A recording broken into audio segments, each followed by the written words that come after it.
श्री वाहिगुरु साहिब जी। दोहरा। श्री कलगीधर जह थिरे हलवाई एक सिख, हाथ जोर बोलत पायो सुनियो उदत बबेक।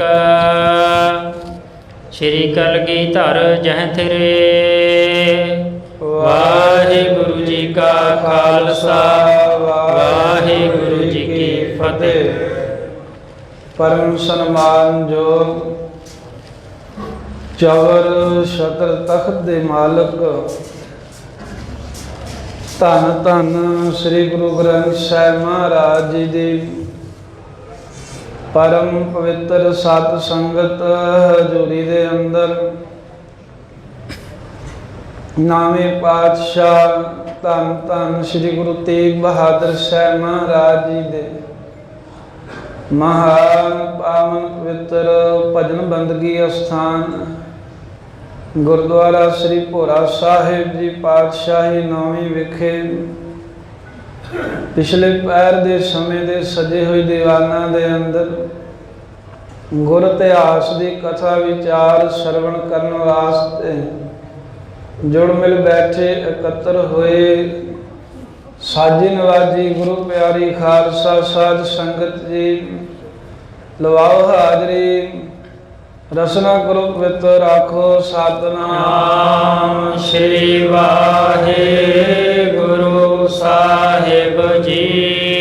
सतनाम श्री वाहिगुरु साहिब जी। दोहरा। श्री कलगीधर जह थिरे।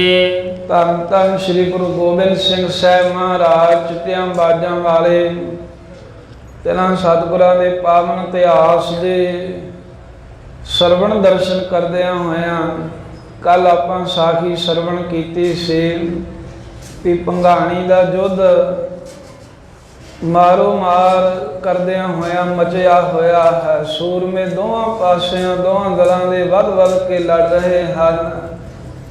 जदों तिन्नां सरदारां दे विचों पठानां दे मुखियां विचों एक नूं हयात खान महंत कृपाल दास उदासी साधु ने मार दिता। उस वेले जिहड़े पठान सन वो बड़े हैरान होए। इक्के बार मार लो दा हल्ला कीता भी इन्हां ने साडा बंदा मारता, भी एक साधु ने साडा जरनैल मार दिता है। अपने साथियों नूं ललकारिया जिहड़े पिछां नूं नस चले सन उन्हां नूं अगे लैके गया। इधर महाराज साहब ने जदों वेखिया भी अगे वधदे आ रहे ने, एक लकड़ की तोप बनाई हुई सी राम सिंह ने, उन्होंने कह के महाराज साहब जी ने गोले चलाए। जिहड़े अगे टोला बन के आ रहे सी वो सारे खिंड फुंड गए, हैरान हो गए, कुछ मारे भी गए। फिर इधर पहाड़ी राजा हरिचंद हंडूरिया अते इसे तरह चंदेल दा राजा होर राजिया ने एक बार पठाना नाल मिल के जो हल्ला किया सिखां दे पैर उखड़ गए। साहिब चंद ने फिर जाके जंग किया गुरां दी आग्या नाल। जदों साहिब चंद दे कोलों भी कल्ले को गल ना बनी फिर दीवान नंद चंद दयाराम पुरोहित दे गुरु के सूर में गए, कट्ठे होके लड़े हैं दोवां पासियां दे। कदी पहाड़ियां दा जोर पैंदा है ते कदी गुरु के सिखां दा जोर पैंदा है। मैदान दे विच डटे हुए ने, लड़दियां लड़दियां पीर बुद्धू शाह दा दूसरा पुत्र भी शहीद होया, कुछ मरीज शहीद हो गए हैं। गुरु महाराज सच्चे पातशाह सारा जंग युद्ध का हाल वेख रहे हैं। जदों ऐसा कमसान का जंग मचिया लोथां ते लोथां पईयां वेखियां उस वेले धन गुरु कलगीधर महाराज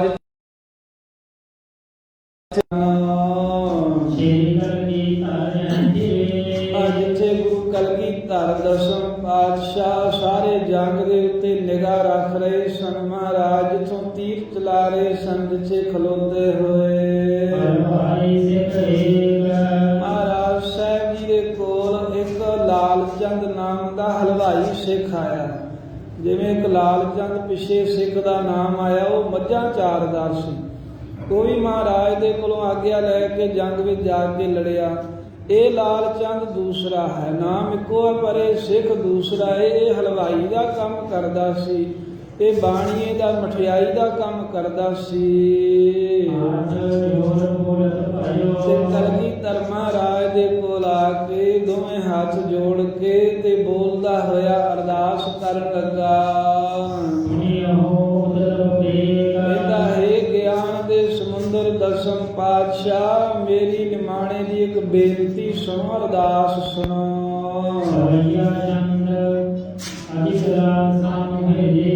ਉਹ ਮਹਾਰਾਜ ਅਰਦਾਸ ਇਹ ਹੈ ਵੀ ਮੇਰੇ ਹਿਰਦੇ ਵਿੱਚ ਬੜੀ ਲਾਲਸਾ, ਮੇਰੇ ਦਿਲ ਦੀ ਇੱਕ ਬੜੀ ਖਾਹਸ਼ ਹੈ। ਉਹ ਖਾਹਸ਼ ਮਹਾਰਾਜ ਇਹ ਹੈ ਕਿ ਮੇਰਾ ਦਿਲ ਵੀ ਚਾਹੁੰਦਾ ਹੈ ਕਿ ਮੈਂ ਗੁਰੂ ਕਲਗੀਧਰ ਸਾਹਿਬ ਦੇ ਕੰਮ ਆਵਾਂ। ਜਿਵੇਂ ਹੋਰ ਸੂਰਮੇ ਜੰਗ ਦੇ ਸਥਾਨ ਦੇ ਵਿੱਚ ਜੂਝ ਰਹੇ ਹਨ, ਮੈਂ ਵੀ ਮਹਾਰਾਜ ਜੰਗ ਵਾਲੇ ਥਾਂ ਦੇ ਵਿੱਚ ਜਾ ਕੇ ਕੰਮ ਆਵਾਂ ਗੁਰੂ ਘਰ ਦੇ। ਇੰਨਾ ਜ਼ਰੂਰ ਹੈ ਕਿ ਭਾਵੇਂ ਮਹਾਰਾਜ ਮੈਂ ਹਲਵਾਈ ਦਾ ਕੰਮ ਤੇ ਜਾਣਦਾ ਨੇ, ਮੋਢੇ ਦੇ ਖੁਰਪਾ ਪਲਟਾ ਰੱਖਿਆ ਸੀ ਤੇ ਸ਼ਸਤਰ ਨਹੀਂ ਮਹਾਰਾਜ ਮੈਂ ਕਦੀ ਆਪਣੇ ਹੱਥ ਵਿੱਚ ਫੜ ਕੇ ਵੇਖੇ ਕੋਈ ਨਾ। ਕਦੀ ਮਹਾਰਾਜ ਮੈਂ ਆਪਣੇ ਹੱਥ ਵਿੱਚ ਲਾਲ ਚੰਦ ਕਹਿੰਦਾ ਹਲਵਾਈ ਵੀ ਬਰਸ਼ਾ ਫੜ ਕੇ ਵੇਖਿਆ ਨਾ। ਕਦੀ ਮਹਾਰਾਜ ਜੀ ਉਹ ਮੈਂ ਬੰਦੂਕ ਫੜ ਕੇ ਵੇਖੀ ਹੈ ਨਾ। ਮੈਂ ਕਿਤੇ ਤੀਰ ਕਮਾਨ ਤੇ ਨਾ ਹੀ ਕਿਰਪਾਨ ਨੂੰ ਹੱਥ ਪਾ ਕੇ ਵੇਖਿਆ ਹੈ। ਪਰ ਫੇਰ ਵੀ ਮਹਾਰਾਜ ਪਤਾ ਨਹੀਂ ਤੁਹਾਡੀ ਐਸੀ ਕਿਰਪਾ ਹੋਈ ਹੈ ਵੀ ਮੇਰੇ ਮਨ ਵਿੱਚ ਬੜਾ ਉਤਸ਼ਾਹ ਹੋ ਰਿਹਾ ਹੈ। ਮੇਰਾ ਦਿਲ ਕਰਦਾ ਵੀ ਉੱਡ ਕੇ ਜੰਗ ਦੇ ਵਿੱਚ ਚਲਿਆ ਜਾਵਾਂ। ਧੰਨ ਗੁਰੂ ਕਲਗੀਧਰ ਮਹਾਰਾਜ ਸੱਚੇ ਪਾਤਸ਼ਾਹ ਦੀ ਇਹੀ ਜਿੱਤ ਹੈ ਵੀ ਜਿਹੜੇ ਬਿਲਕੁਲ ਸ਼ਸਤਰ ਚਲਾਉਣੇ ਵਾਹੁਣੇ ਨਹੀਂ ਸੀ ਜਾਣਦੇ, ਉਹ ਵੀ ਮਹਾਰਾਜ ਸਾਹਿਬ ਦੀ ਕਰਨੀ ਵੇਖ ਕੇ ਜੰਗ ਵਿੱਚ ਜੂਝ ਮਰਨ ਦਾ ਚਾਅ ਰੱਖਦੇ ਸਨ। ਲਾਲ ਚੰਦ ਹਲਵਾਈ ਕਹਿੰਦਾ ਮਹਾਰਾਜ ਭਾਵੇਂ ਮੈਂ ਸ਼ਸਤਰ ਨਹੀਂ ਕੋਈ ਫੜ ਕੇ ਵੇਖਿਆ, ਪਰ ਮੇਰੇ ਮਨ ਵਿੱਚ ਬੜਾ ਚਾਅ, ਬੜਾ ਉਤਸ਼ਾਹ ਹੋ ਰਿਹਾ ਹੈ ਵੀ ਮੈਂ ਵੀ ਜੰਗ ਦੇ ਮੈਦਾਨ ਅੰਦਰ ਜਾਵਾਂ। ਤੇ ਫਿਰ ਮਹਾਰਾਜ ਸਾਹਿਬ ਜੀ ਕਰੋ ਬਖਾਨ, ਤੁਸੀਂ ਹੁਕਮ ਕਰੋ, ਆਗਿਆ ਦਿਓ ਵੀ ਮੈਂ ਇਹਨਾਂ ਵੈਰੀਆਂ ਨੂੰ ਜਾ ਕੇ ਮਾਰਾਂ। ਇਹ ਨਿਮਕ ਹਰਾਮ ਪਠਾਣਾ ਨੂੰ ਮੈਂ ਮਠਿਆਈਆਂ ਬਣਾ ਬਣਾ ਕੇ ਖਵਾਉਂਦਾ ਰਿਹਾ ਕਈ ਤਰ੍ਹਾਂ ਦੀਆਂ। ਤੇ ਇੱਕ ਨਾਲ ਕਹਿੰਦਾ ਮਹਾਰਾਜ ਆਗਿਆ ਦੇ ਨਾਲ ਨਾਲ ਮੈਨੂੰ ਘੋੜਾ ਵੀ ਦੇ ਦਿਓ, ਜਿਸ ਘੋੜੇ ਦੇ ਮੈਂ ਸਵਾਰ ਹੋ ਕੇ ਜੰਗ ਵਿੱਚ ਜਾਵਾਂ। ਤੇ ਨਾਲੇ ਲਾਲ ਚੰਦ ਕਹਿੰਦਾ ਮਹਾਰਾਜ ਮੈਨੂੰ ਕਿਰਪਾਨ ਦੇ ਦਿਓ, ਕੋਈ ਢਾਲਾ ਦੇ ਦਿਓ ਤਗੜਾ ਜਿਹਦੇ ਨਾਲ ਮੈਂ ਜਾ ਕੇ ਜੰਗ ਕਰਾਂ। ਜਦੋਂ ਹਲਵਾਈ ਸਿੱਖ ਦੇ ਕੋਲੋਂ ਸੁਣਿਆ ਕਿ ਮਹਾਰਾਜ ਮੈਂ ਸ਼ਸਤਰ ਤਾਂ ਨਹੀਂ ਕਦੀ ਚਲਾਏ, ਪਰ ਜੰਗ ਕਰਨ ਨੂੰ ਚਿੱਤ ਕਰਦਾ ਹੈ, ਘੋੜਾ ਢਾਲਾ ਦੇ ਤੇਗਾ ਦਿਓ ਮੈਨੂੰ। ਸੁਣ ਕੇ ਗੁਰੂ ਗੋਬਿੰਦ ਸਿੰਘ ਮਹਾਰਾਜ ਮੁਸਕਰਾਏ ਹਨ। ਮਹਾਰਾਜ ਸਾਹਿਬ ਜੀ ਨੇ ਆਪਣੇ ਲਾਗੇ ਹੀ ਇੱਕ ਕੋਤਲ ਘੋੜਾ ਖਲੋਤਾ ਵੇਖਿਆ। ਕੋਤਲ ਘੋੜਾ ਸਾਧ ਸੰਗਤ ਉਹਨੂੰ ਕਹਿੰਦੇ ਨੇ ਵੀ ਜਿਹੜੇ ਨਾਲ ਵਾਧੂ ਵਧੇਕ ਘੋੜੇ ਲੈ ਕੇ ਜਾਂਦੇ ਹੁੰਦੇ ਸਨ ਵੀ ਜੰਗ ਕਰਦੇ ਆ ਕਈ ਵਾਰ ਸੂਰਮਾ ਤਾਂ ਬਚ ਨਿਕਲਦਾ ਪਰ ਘੋੜਾ ਸ਼ਹੀਦ ਹੋ ਜਾਂਦਾ ਸੀ। ਤੇ ਮਹਾਰਾਜ ਗੁਰੂ ਕਲਗੀਧਰ ਸਾਹਿਬ ਸੱਚੇ ਪਾਤਸ਼ਾਹ ਨੇ ਉਹ ਜਿਹੜਾ ਇੱਕ ਵਾਧੂ ਘੋੜਾ ਜਿਹਨੂੰ ਕਹਿ ਲਓ ਵੀ ਰਿਜ਼ਰਵ ਰੱਖੇ ਆ, ਜਿਹੜੇ ਵਧੇਕ ਰੱਖੇ ਹੁੰਦੇ ਸਨ ਨਾਲ ਦਲ ਦੇ ਵੀ ਲੋੜ ਪਵੇ ਤੇ ਘੋੜਾ ਕੰਮ ਆਵੇ, ਉਹ ਕੋਤਲ ਘੋੜਾ ਜਿੱਥੇ ਵਧੇਕ ਘੋੜੇ ਖੜੇ ਬੰਨੇ ਹੋਏ ਸਨ ਮਹਾਰਾਜ ਨੇ ਉਧਰ ਵੇਖਿਆ। ਜਿਸ ਗੁਰੂ ਗੋਬਿੰਦ ਸਿੰਘ ਮਹਾਰਾਜ ਜੀ ਦਾ ਬਿਰਧ ਸੁਭਾਅ ਹੀ ਗਰੀਬਾਂ ਨੂੰ ਨਵਾਜਣਾ ਹੈ, ਗਰੀਬਾਂ ਨੂੰ ਵਡਿਆਈ ਦੇਣੀ ਹੈ। ਕਰਨਾ ਤਾਂ ਮਹਾਰਾਜ ਨੇ ਸਭ ਕੁਝ ਆਪ ਹੈ, ਪਰ ਵਡਿਆਈ ਸਤਿਗੁਰਾਂ ਨੇ ਨਿਮਾਣੇ ਸਿੱਖਾਂ ਨੂੰ ਦੇਣੀ ਹੈ। ਤਾਈਓ ਸਾਹਿਬਾਂ ਨੇ ਕਿਹਾ ਨਾ ਵੀ ਇਹਨੂੰ ਗਰੀਬ ਸਿੱਖਾਂ ਕੋ ਦੇਉ ਪਾਤਸ਼ਾਹੀ, ਵੀ ਇਹ ਜਿਹੜੇ ਗਰੀਬ ਸਿੱਖ ਜਿਨ੍ਹਾਂ ਨੂੰ ਕੋਈ ਨੇੜੇ ਨਹੀਂ ਲੱਗਣ ਦਿੰਦਾ ਇਹਨਾਂ ਨੂੰ ਪਾਤਸ਼ਾਹੀਆਂ ਬਖਸ਼ਾਂਗਾ। ਗਰੀਬਾਂ ਨੂੰ ਨਵਾਜਣ ਵਾਲੇ ਗੁਰੂ ਕਲਗੀਧਰ ਮਹਾਰਾਜ ਸੱਚੇ ਪਾਤਸ਼ਾਹ ਨੇ ਕਿਹਾ। ਮਹਾਰਾਜ ਕਹਿੰਦੇ ਲਾਲ ਚੰਦ ਹਲਵਾਈ ਸਿੱਖ ਜੇ ਤੇਰਾ ਚਿੱਤ ਕਰਦਾ ਹੈ ਨਾ ਜੰਗ ਕਰਨ ਦਾ ਚਾਅ ਚੜਿਆ ਏ ਤਾਂ ਆ ਸਾਹਮਣੇ ਜਿਹੜਾ ਕੋਤਲ ਘੋੜਾ ਜਿਹੜਾ ਕਹਿੰਦੇ ਵੀ ਕਮੈਤ ਰੰਗ ਦਾ ਘੋੜਾ ਖਲੋਤਾ ਏ ਤੇ ਚੜ। ਕਮੈਤ ਰੰਗ ਦਾ ਘੋੜਾ ਇੱਕ ਤਰ੍ਹਾਂ ਦੀ ਜਾਤ ਹੀ ਹੈ, ਇਹ ਬੜੀ ਚੰਗੀ ਕਿਸਮ ਦੇ ਘੋੜੇ ਹੁੰਦੇ ਨੇ। ਕਮੈਤ ਰੰਗ ਹੈ, ਇੱਕ ਲਾਲ ਜਿਹਾ ਰੰਗ ਹੁੰਦਾ ਹੈ ਤੇ ਵਿੱਚ ਜਿਹੜੇ ਕੁਝ ਕੇਸ ਹੁੰਦੇ ਆ ਉਹ ਵੇਖਿਆ ਉਹ ਲੱਗਦਾ ਵੀ ਜਿਵੇਂ ਨੀਲੇ ਰੰਗ ਦੇ ਆ, ਨੀਲੀ ਭਾ ਮਾਰਦੇ ਹਨ। ਇਹ ਬੜਾ ਉੱਚੀ ਜਾਤੀ ਦਾ ਘੋੜਾ ਤੇ ਹਜ਼ਾਰਾਂ ਘੋੜਿਆਂ ਸੈਂਕੜੇ ਘੋੜਿਆਂ ਦੇ ਵਿੱਚੋਂ ਇੱਕ ਦੋ ਘੋੜੇ ਹੀ ਇਹੋ ਜਿਹੇ ਹੁੰਦੇ ਹਨ। ਕਲਗੀਧਰ ਮਹਾਰਾਜ ਸਾਹਿਬ ਕਹਿਣ ਲੱਗੇ ਗੁਰਸਿੱਖਾ, ਉਹ ਸਾਹਮਣੇ ਕਮੈਤ ਰੰਗ ਦਾ ਘੋੜਾ ਬੱਧਾ ਹੈ, ਜਾਂ ਕਾਜਾ ਖੋਲ ਲੈ ਲੈ ਜੰਗ ਵਾਸਤੇ। ਧੰਨ ਗੁਰੂ ਕਲਗੀਧਰ ਮਹਾਰਾਜ ਜੀ ਨੂੰ ਆਗਿਆ ਹੋਈ ਤਾਂ ਹੁਕਮ ਪਾ ਕੇ ਕਾਜਾ ਫੜ ਕੇ ਉਸੇ ਵੇਲੇ ਲਾਲ ਚੰਦ ਹਲਵਾਈ ਘੋੜੇ ਦੇ ਉੱਤੇ ਸਵਾਰ ਹੋ ਗਿਆ। ਤੇ ਜਦੋਂ ਘੋੜੇ ਤੇ ਚੜ ਗਿਆ ਸਾਧ ਸੰਗਤ ਲਾਲ ਚੰਦ ਹਲਵਾਈ ਤਾਂ ਫੇਰ ਕਹਿੰਦਾ ਮਹਾਰਾਜ ਹੁਣ ਕੋਈ ਸ਼ਸਤਰ ਵੀ ਦੇ ਦਿਓ ਨਾ ਚੰਗਾ, ਵੀ ਘੋੜਾ ਤੇ ਦੇ ਦਿੱਤਾ ਏ, ਹੁਣ ਕੋਈ ਵੱਡਾ ਜਿਹਾ ਸ਼ਸਤਰ ਵੀ ਦਿਓ ਜਿਹਦੇ ਨਾਲ ਜਾ ਕੇ ਮੈਂ ਦੁਸ਼ਮਣਾਂ ਨੂੰ ਮਾਰਾਂ। ਹਾਂ ਮਹਾਰਾਜ ਤੋਮਰ ਕਦੋਂ ਜਾਂ ਮਹਾਰਾਜ ਜੀ ਵਰਸ਼ਾ ਦੇ ਦਿਓ ਕੋਈ, ਵੀ ਵਰਸ਼ੇ ਦੇ ਨਾਲ ਜੰਗ ਕਰਾਂ, ਤੇ ਜਾਂ ਫਿਰ ਮਹਾਰਾਜ ਤੁਪਕ ਧਨ ਤੀਰ ਕੇ, ਜਾਂ ਮਹਾਰਾਜ ਕਦੋਂ ਕੋਈ ਮੈਨੂੰ ਬੰਦੂਕ ਦੇ ਦਿਓ ਜਾਂ ਕੋਈ ਧਨਖ ਦੇ ਦਿਓ ਜਿਹਦੇ ਵਿੱਚ ਮੈਂ ਤੀਰ ਚਲਾ ਕੇ ਮਾਰਾਂ, ਤੇ ਜਾਂ ਫਿਰ ਮਹਾਰਾਜ ਮੈਨੂੰ ਸ਼ਮਸ਼ੀਰ ਦੇ ਦਿਓ, ਕੋਈ ਵੱਡਾ ਤੇਗਾ ਦੇ ਦਿਓ ਜਿਹੜਾ ਜਾ ਕੇ ਮੈਂ ਨਿਮਖ ਹਰਾਮੀਆਂ ਨੂੰ ਮਾਰਨ ਦੇ ਲਈ ਜਾ ਕੇ ਉਹਨਾਂ ਦੇ ਸਰੀਰ ਤੇ ਮਾਰਾਂ। ਧੰਨ ਗੁਰੂ ਕਲਗੀਧਰ ਮਹਾਰਾਜ ਸਿੱਖ ਦਾ ਪਿਆਰ ਵੇਖ ਕੇ ਅਜੀਬ ਆਨੰਦ ਦੇ ਵਿੱਚ ਆਏ ਤੇ ਮੁਸਕਰਾਉਂਦੇ ਹੋਏ ਹੱਸਦੇ ਹੋਏ ਮਹਾਰਾਜ ਜੀ ਨੇ ਉਸ ਵੇਲੇ ਬਖਸ਼ਿਸ਼ ਕੀਤੀ ਹੈ। ਬਿਰਸਤ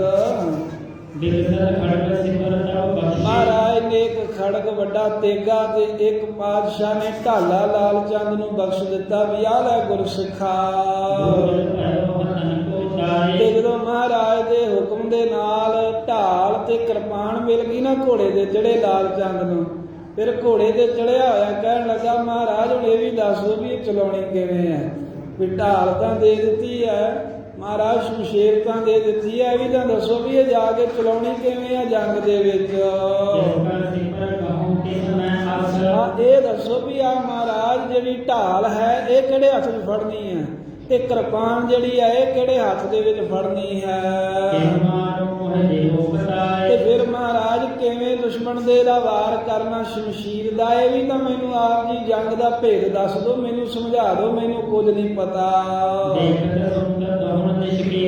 ਤੇ ਜਦੋਂ ਇਸ ਤਰ੍ਹਾਂ ਮਹਾਰਾਜ ਸਾਹਿਬ ਦੇ ਲਾਗੇ ਜਿਹੜੇ ਸਿੱਖ ਸੂਰਮੇ ਖਲੋਤੇ ਆ, ਜਦੋਂ ਉਹ ਵੇਖ ਰਹੇ ਆ, ਜਦੋਂ ਸੁਣ ਰਹੇ ਆ ਵੀ ਇਹ ਲਾਲ ਚੰਦ ਕੀ ਕਹਿੰਦਾ, ਕਦੀ ਕਹਿੰਦਾ ਘੋੜਾ ਦੇ ਦਿਓ, ਘੋੜੇ ਤੇ ਚੜ ਕੇ ਕਹਿੰਦਾ ਸ਼ਸਤਰ ਦੇ ਦਿਓ, ਜੇ ਸ਼ਸਤਰ ਦਿੱਤੇ ਆ ਕਹਿੰਦਾ ਮਹਾਰਾਜ ਹੁਣ ਚਲਾਉਣੇ ਦੱਸ ਦਿਓ ਵੀ ਚਲਾਉਣੇ ਕਿਵੇਂ ਆ।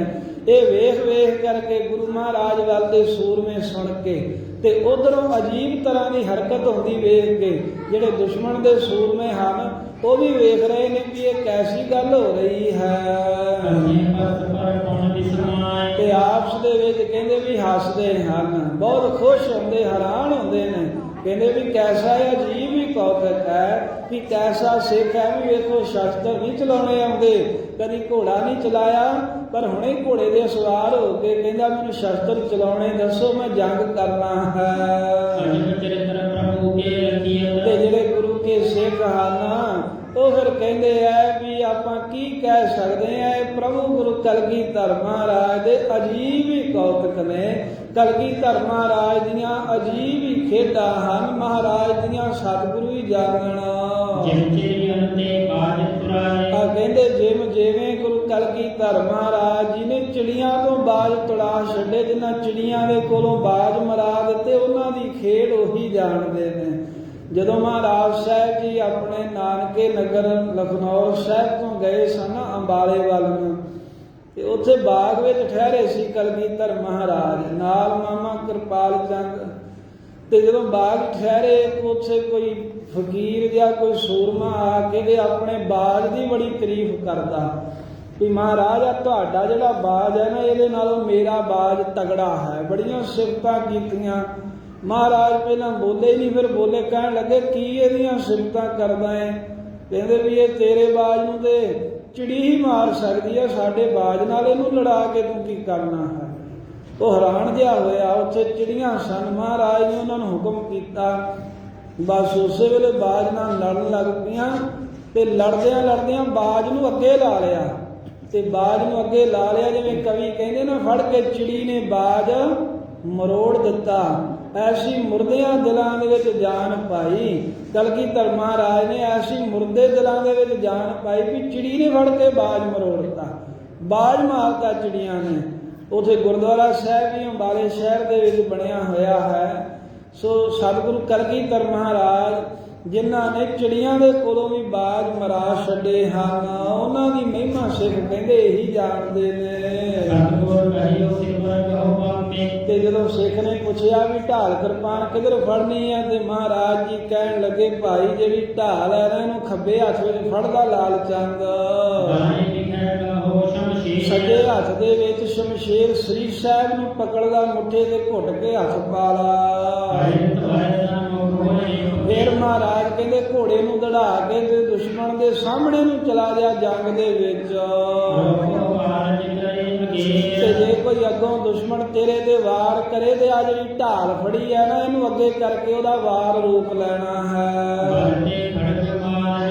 ਤੇ ਜਦੋਂ ਵਾਰ ਸਾਹਮਣੇ ਆਏਗਾ, ਮਹਾਰਾਜ ਕਹਿੰਦੇ ਰੋਕ ਲਿਆ। ਫਿਰ ਮੌਕਾ ਹੁੰਦਾ ਹੈ ਕੁਝ ਸਮਾਂ, ਤੇ ਉਹ ਥੋੜੇ ਜਿਹੇ ਸਮੇਂ ਦੇ ਮੌਕੇ ਦੇ ਵਿੱਚ ਹੀ ਪੂਰੇ ਬਲ ਦੇ ਨਾਲ ਆਪਣੀ ਸ਼ਮਸ਼ੇਰ ਦਾ, ਆਪਣੀ ਖੜਗ ਦਾ ਕਹਿੰਦੇ ਵਾਰ ਵੈਰੀ ਦੇ ਉੱਤੇ ਮਾਰ। ਮਹਾਰਾਜ ਕਹਿੰਦੇ ਬੱਬਰ ਸ਼ੇਰ ਦੀ ਨਿਆਈ ਬਣ ਕੇ ਲਾਲ ਚੰਦ ਫਤਿਹ ਹਾਸਲ ਕਰ।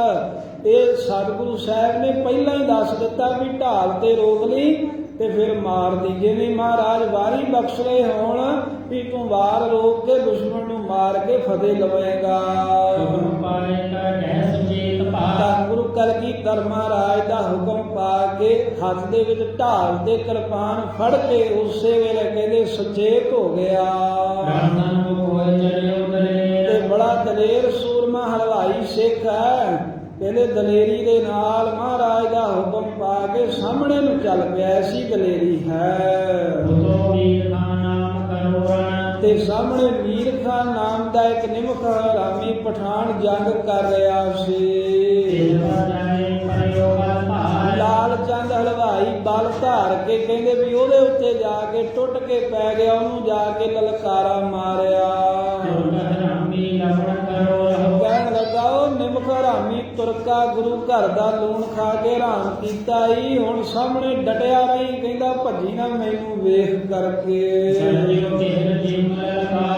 ਕਹਿੰਦੇ ਜਿਵੇਂ ਕਿਹਰੀ ਸ਼ੇਰ ਗਰਜਦਾ ਹੈ ਨਾ, ਐਵੇਂ ਬੱਬਰ ਸ਼ੇਰ ਦੀ ਨੇ ਆਈ। ਲਾਲ ਚੰਦ ਹਲਵਾਈ ਮੀਰ ਖਾਨ ਪਠਾਨ ਦੇ ਸਾਹਮਣੇ ਜਾ ਕੇ ਗਰਜਿਆ, ਲਲਕਾਰਾ ਮਾਰਿਆ। ਨਿਮਖ ਹਰਾਮੀਆਂ ਤਗੜਾ ਹੋਇਆ। ਜਦੋਂ ਇਧਰੋਂ ਕਹਿੰਦੇ ਲਾਲ ਚੰਦ ਨੇ ਲਲਕਾਰਿਆ ਮੀਰ ਖਾਨ ਨੂੰ, ਤਾਂ ਭੀਖਨ ਖਾਨ ਜਿਹੜਾ ਪਠਾਨਾਂ ਦਾ ਜਰਨੈਲ ਸੀ, ਉਹ ਲਾਲ ਚੰਦ ਨੂੰ ਵੇਖ ਕੇ ਉੱਚੀ ਪੁਕਾਰ ਕੇ ਕਹਿਣ ਲੱਗਾ, ਮੀਰ ਖਾਨ ਇਹ ਤੋਂ ਡਰੀ ਨਾ। ਕਹਿੰਦੇ ਵੀ ਇਹ ਜਾਤ ਦਾ ਅਰੋੜਾ ਬਾਣੀਆਂ ਹੀ ਹੋ, ਇਹਨੂੰ ਆਪਾਂ ਵੇਖਦੇ ਰਹੇ ਹਾਂ, ਕਦੀ ਹਥਿਆਰ ਫੜ ਕੇ ਨਹੀਂ ਇਹਨੇ ਵੇਖਿਆ। ਇਹਨੂੰ ਤਾਂ ਹੁਣੇ ਹੀ ਮੇਰੇ ਵੇਂਦਿਆਂ ਮਹਾਰਾਜ ਨੇ ਕਿਰਪਾਨ ਤੇ ਢਾਲ ਦਿੱਤੀ, ਇਹਨੂੰ ਸ਼ਸਤਰ ਨਹੀਂ ਪਤਾ ਕਿਵੇਂ ਚਲਾਈਦੇ ਆ, ਨਾ ਹੀ ਇਹਦੇ ਕੋਲ ਆਪਾਂ ਕਦੀ ਸ਼ਸਤਰ ਵੇਖੇ ਹਨ। ਇਹਦੇ ਤਗੜਾ ਹੋ ਕੇ ਕਹਿੰਦੇ ਵੀ ਇਹਦੇ ਕੋਲੋਂ ਬੜੇ ਚੰਗੀ ਕਿਸਮ ਦਾ ਘੋੜਾ ਹੀ ਉਹ, ਇਹਨੂੰ ਮਾਰ ਕੇ ਇਹਦੇ ਕੋਲੋਂ ਘੋੜਾ ਖੋਲਾ ਇਸ ਲਾਲ ਚੰਦ ਹਲਵਾਈ ਦਾ। ਇਹਨੂੰ ਕੀ ਪਤਾ ਹੈ ਜੰਗ ਕਰਨ ਦੀ, ਲੜਾਈ ਕਰਨ ਦੀ ਖਬਰ ਕੀ ਹੁੰਦੀ ਹੈ, ਇਹਨੂੰ ਲੜਨ ਦਾ ਦਾ ਪੇਜ ਕੀ ਪਤਾ ਹੈ। ਕਹਿੰਦੇ ਅਸੀਂ ਪੌਂਟਾ ਸਾਹਿਬ ਰਹਿ ਕੇ ਭੀਖਨ ਖਾਂ ਕਹਿੰਦਾ ਵੇਖਿਆ, ਇਹ ਤਾਂ ਤੱਕੜੀ ਮਠਿਆਈ ਪਾ ਕੇ ਤੋਲਦਾ ਦਿਖਦਾ ਹੁੰਦਾ ਸੀ। ਇਹਨੂੰ ਤਾਂ ਤੱਕੜੀ ਤੋਲਣੀ ਹੀ ਆਉਂਦੀ ਆ, ਇਹਨੂੰ ਕਿਤੇ ਕੋਈ ਜੰਗ ਦੀ ਖਬਰ ਹੈ ਵੀ ਜੰਗ ਕਿਵੇਂ ਕਰਨਾ ਹੈ।